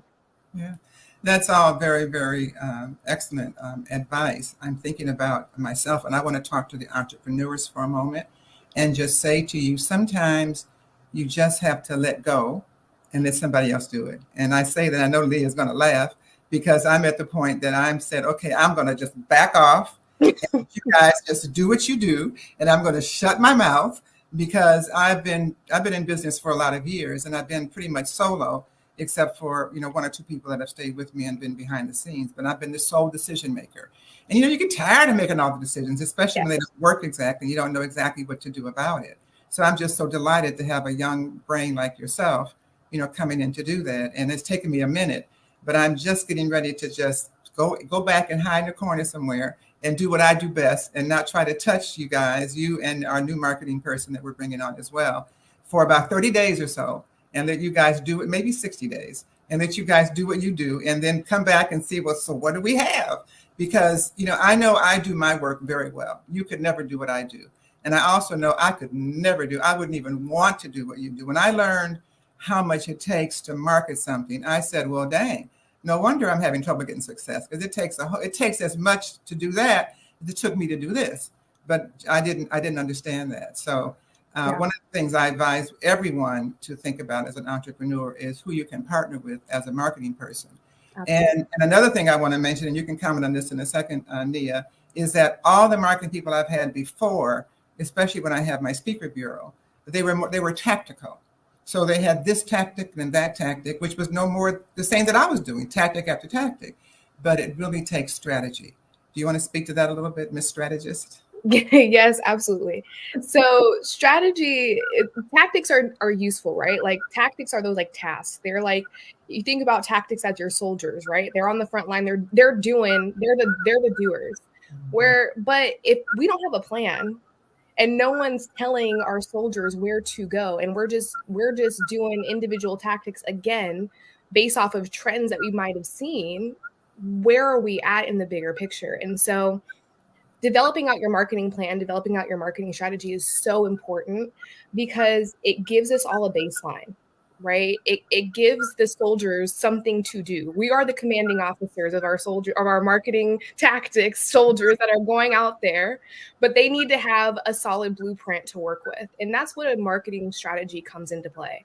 It's your big picture. It's your macro, whereas the tactics are your micro, right? Those are the individual steps that you're going to take to make your macro happen. Again, it kind of takes me back into like my social science sociology days of, right, you have a group in the community, but that group and community is made up of individual people that make up that group and community. So it's all cyclical, but I find that, again, we're inundated with so much information and we're being marketed and sold to all the time. But a lot of it is just, try this service, try this tactic, try to see if this works, plug and play. But when you have a strategist, or you come to your marketing from the viewpoint of, what am I going to do big term, long term? What am I going to do overall first, and then develop out what those individual steps are going to be, those individual tactics, then you're in a really good place. And I like to try to, again, in terms of pivot, usually when we're pivoting, we're not pivoting the overall marketing strategy. Marketing strategy, realistically, if you develop out your marketing strategy, you can have a marketing strategy that can last you anywhere from a year to 5 years, depending on your where you're at in your business. But the pivot comes in those individual tasks, those individual tactics that you place in order to get to your end goal of your strategy. And so I think a lot of times, as business owners, as entrepreneurs, as people just starting out, or again, if you're a business pro, you've been in business for an extended period of time, we come at marketing from, what are the individual tactics that I'm going to do, and not, how is this going to support my overall marketing strategy? Tactics are supposed to support your strategy, not the other way around. And if someone doesn't have the benefit of having a strategist, what should they consider? What would maybe the 3 or 5 things they should consider that should be part of their strategy? Absolutely. So the number one thing that you should have is a goal. We want to set a goal of where we're trying to be, what we're trying to accomplish. The goal can be, I want to increase my brand awareness and have thousands of followers across my social platforms, right? We'll just use that as an example for a goal. So we've developed our goal, right? We have our values and our message. So you need to have values and message. You want to develop a goal, a measurable goal that you can consistently measure month over month, week over week, year over year, to see how you're going to be making progress. Then you want to have the hows, right? So, or I'm sorry, your target audience. You have to develop your target audience, whether you're, again, just starting out or you're a business pro. Target audiences can shift and change, especially in the ways in which people are communicated to, really honing down in terms of your target audience. So ideally, right, that looks like different kind of age demographics, different kind of target audience profiles, like getting minute to the point of what industry are they in? What are their pain points? What are they looking for in terms of a service, right? So developing out that target audience will really help you in terms of your strategy. And then I would say like the last tip would be give yourself some time frames. Give yourself a time frame to test out what you are doing. So if your goal is, I have this goal that I want to reach by the end of the year. That's my overall goal. Okay, so this is going to be my time frame that I work on this. This is going to be my time frame where I work on this.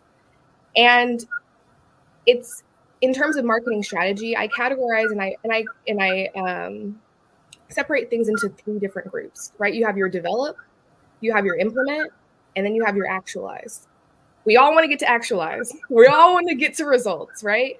But we oftentimes don't go through the development, right? We just kind of go straight into implement, and then we hope that the results that we're getting on the other end are going to actualize our goals.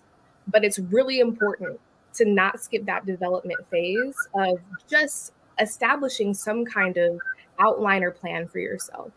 So those would be my tips.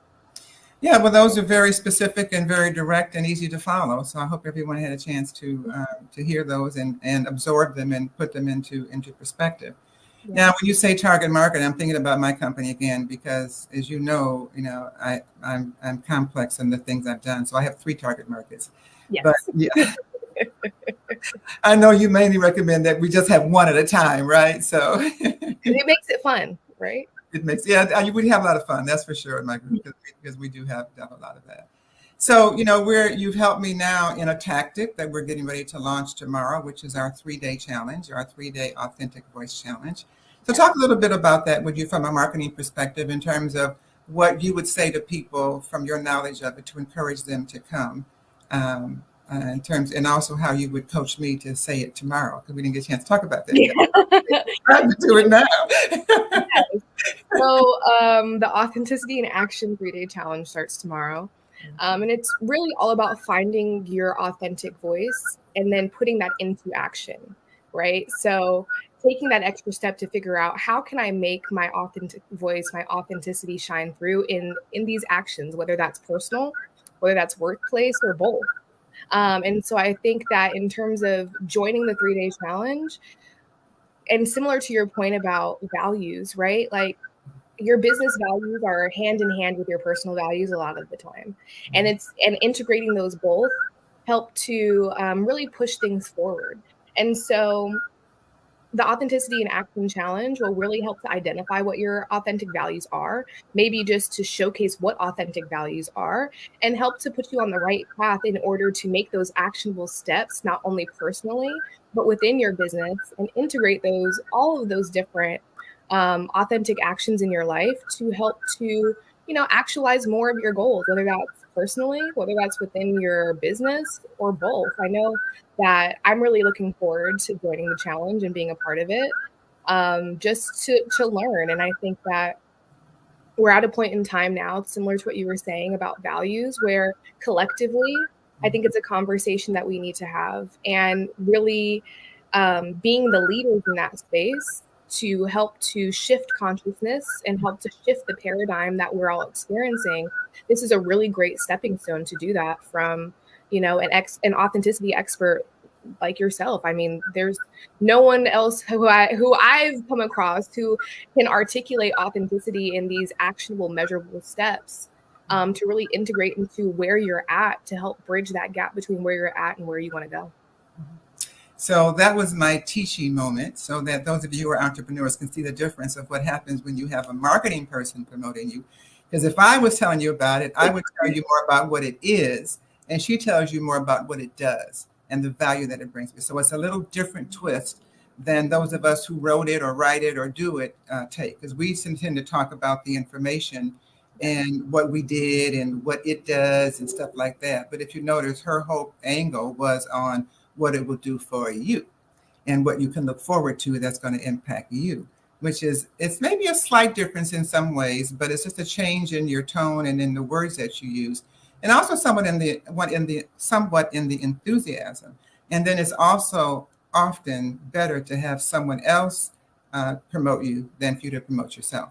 So, because she can do it, we do it kind of well, maybe, or we may do it so loud and whatever. But she put a real nice tone to it and put it very professional. And I hope many of you will come. Yeah. So just to give you the link for it, it's authenticvoicechallenge.com. Authenticvoicechallenge.com. It's a 3-day challenge. We start tomorrow at 9:00 a.m. Pacific time. And I have a really fun exercise we're going to do tomorrow that will help you loosen up and open up and help you be more creative and help you connect more with your inner self. That's where your life really thrives or not. What you say to yourself, how you think, how you believe, and what's happening on the inner side. So we're going to do that. And then day 2, we're going to talk about this new word that's going around Google and LinkedIn, which is called workplace authenticity. And they're talking around it, but I have a whole system and program to bring authenticity to your business, to your workplace, to your corporation. Corporations, with the great resignation they're having, they're looking for building teams, increasing engagement, and improving retention. And the programs that we do, we have this program called ROA, Return on Authenticity. I'm going to let you talk about that, Nia. Yes. Yeah. ROA, I feel so connected to it because I feel like it's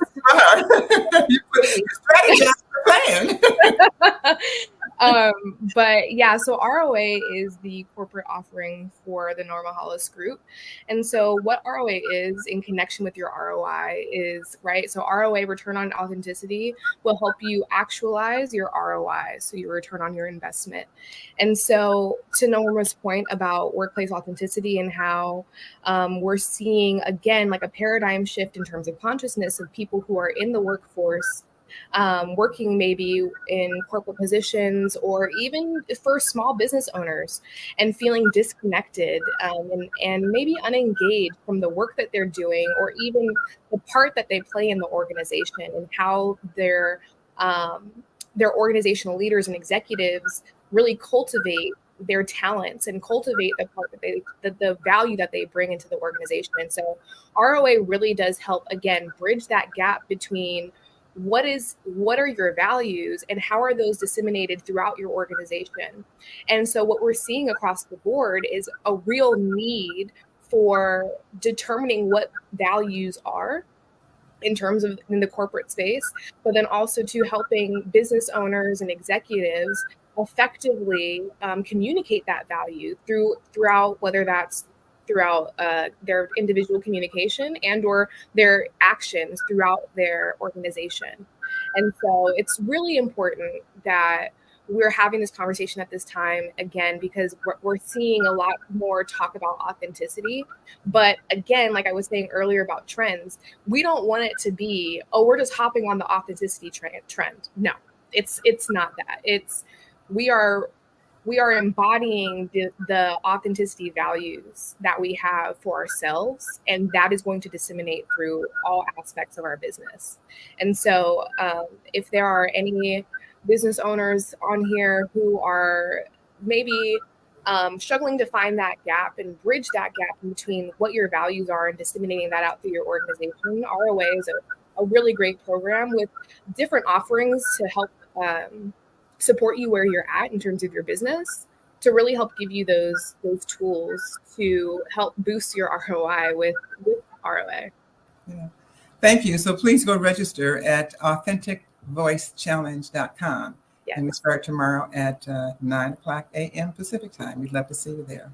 Yes. So Nia, we have just a few minutes left. So why don't you take a little time and talk a little bit about your business and how you can help some of the entrepreneurs who are listening, and how we can help some of the corporates as well. But why don't you share a few words? Your own, do some self-promotion now. I promote you. I know. Watch how it changes when I do self-promotion. I was promoting you. I'm going to try to keep it the same though, now that I'm conscious of it. So High Point Marketing Group is really an all-in-one marketing services that create custom marketing services for wherever you're at in your business. And so keyword is custom, right? It's not one size fits all. We really come in and try to meet you where you're at in terms of where you're at in your marketing journey and help to fill the gaps in terms of how we can get you to actualize your goals. And so that 3-step process of develop, implement, and actualize is something that I work with all my clients. But I like our clients to think of us as their own business CMO.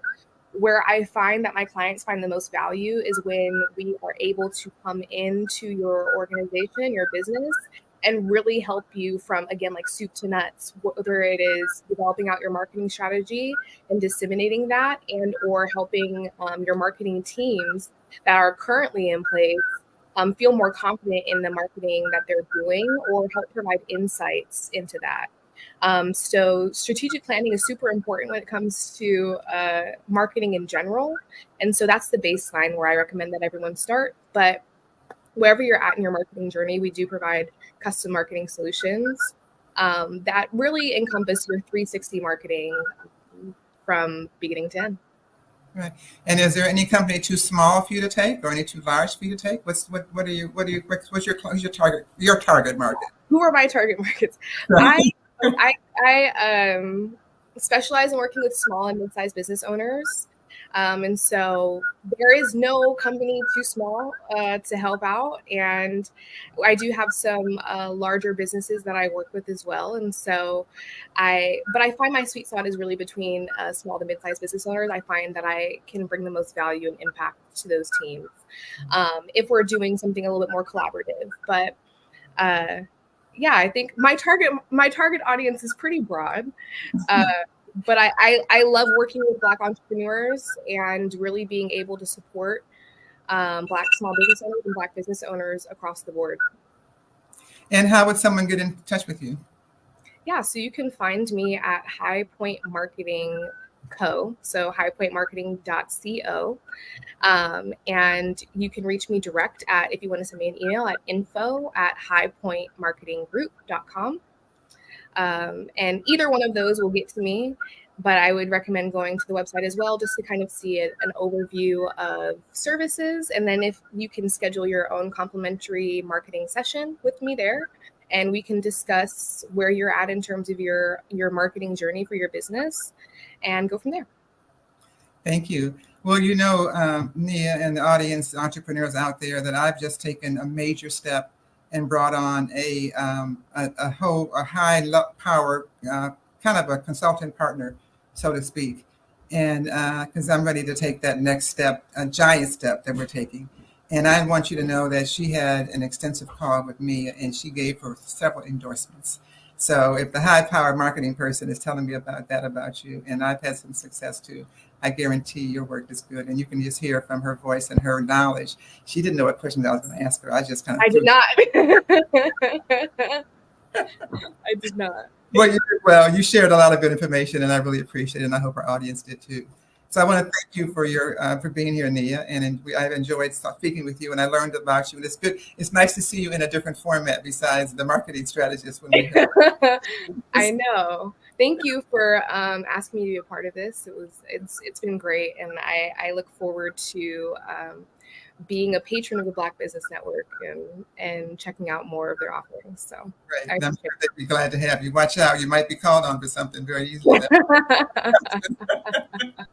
And thank you all for being here and listening. I hope that you'll join again on Thursday. I will be speaking again at 1:00 p.m. and interviewing one of my students about empowerment. And then I want to speak to those of you who are the young ones about Nia's age and good mother. I'm going to come to you as the godmother of authenticity on Friday at 7:00.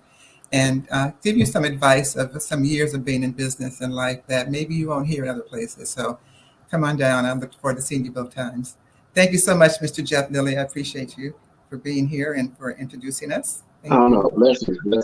No, I was truly blessed by all the good words you all had to share, especially that you touched on tactics versus strategy. That's what really jumped out at me, because I've been the tactics master and have struggled in that area. So now understanding there is a difference between the strategies and implementing a proper marketing platform, as opposed to just going out and just doing stuff because it's it's trendy. Yeah, I love it. Thank you so much for sharing. And I look forward to connecting with you all down the line. And with that being said, genius is coming, and I see you all on the other side. God bless. Bye. Thank you.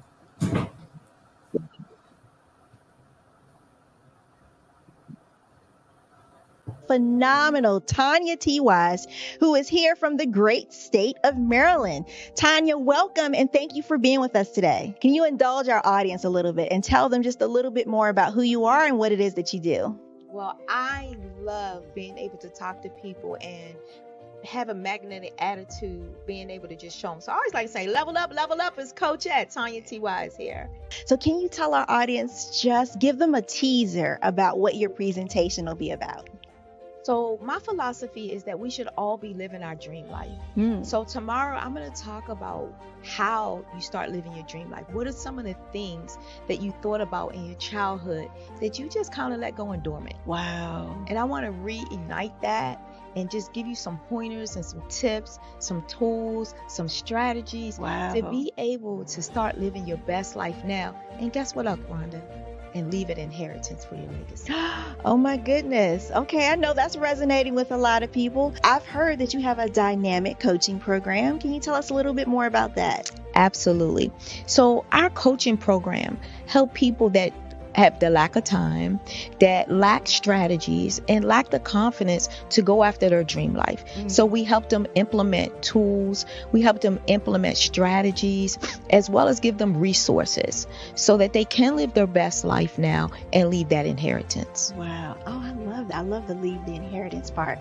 Listen, you are dropping some major nuggets, and I know a lot of what you're saying is resonating with a lot of people, but I think we're all curious, how did you even make this transition into the speaking and coaching arena? What's the story behind this? So I started out in finance, and I realized that a lot of people don't necessarily go after their dream life because of the lack of finances or the education behind finances. But it wasn't until I lost my firstborn, my only son, that life changed for me. And where I was going after it all, living the corporate life, hit my 6-figure income and living in my dream house with my dream man, driving my dream car. I nearly lost it all when I lost my son. And so I realized it only takes one financial catastrophe that can change your entire life. That's what made me start All New Beginnings. Because no matter what's going on in life, there's a new beginning. And because of that, we develop a program called Wise Minded. My little slogan is, don't just dream it, let's live it. If they want to connect with you or work with you, what is the best ways for them to be able to do that? Well, for my social media guru, you can connect with me on every single social media platform as Tanya T. Wise.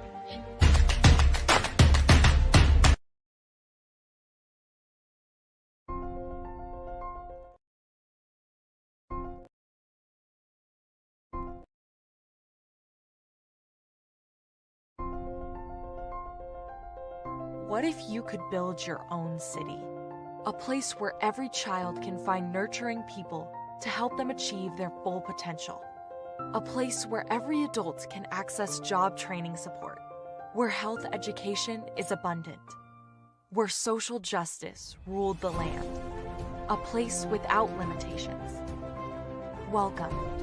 You have arrived at STEM City, USA. It is what every city should be. A safe and trusted community where you find people and resources to help you become everything you are and beyond. STEM City is unlike anything you have ever experienced. It is a digital twin of the world around you, only better. STEM City is about energy and soul renewal. It is more than a digital world. You can almost feel the power of live cultural events, music, and theater. STEM City promises a better future for children with caring mentors and hands-on activities with dedicated tutors to support our youth. STEM City is your passport to a healthy lifestyle with weekly events addressing our community's many issues. STEM City is your financial well-being with helpful information on wealth management, career advancement, job training, and so much more. STEM City is the community you deserve. It is the city where your dreams can come true. STEM City USA, a place in the sky that is accessible to all who reach for the stars.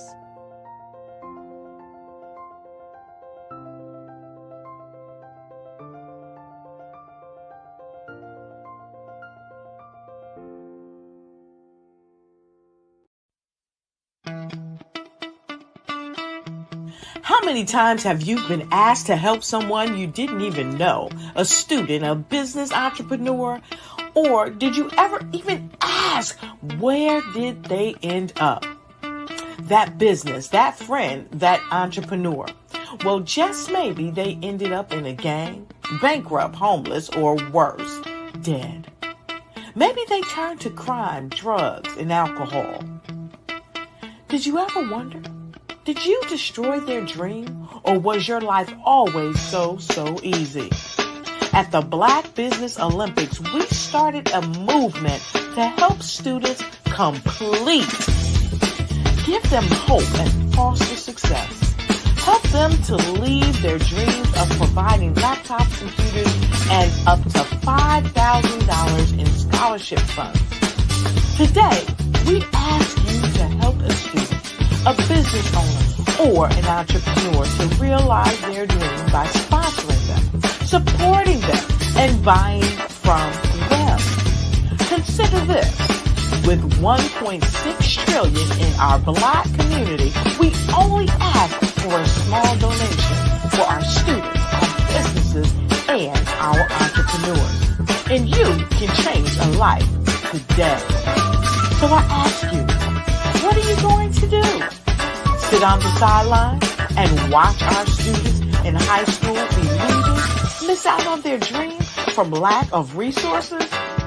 Or are you going to donate to the movement and change their future and yours as well? Give us a call today at 919-308-9090. Change their life by investing with action to the Black Business Olympic Fund. The Black Business Olympics, one of the largest business showcases of Black business in the history of the world.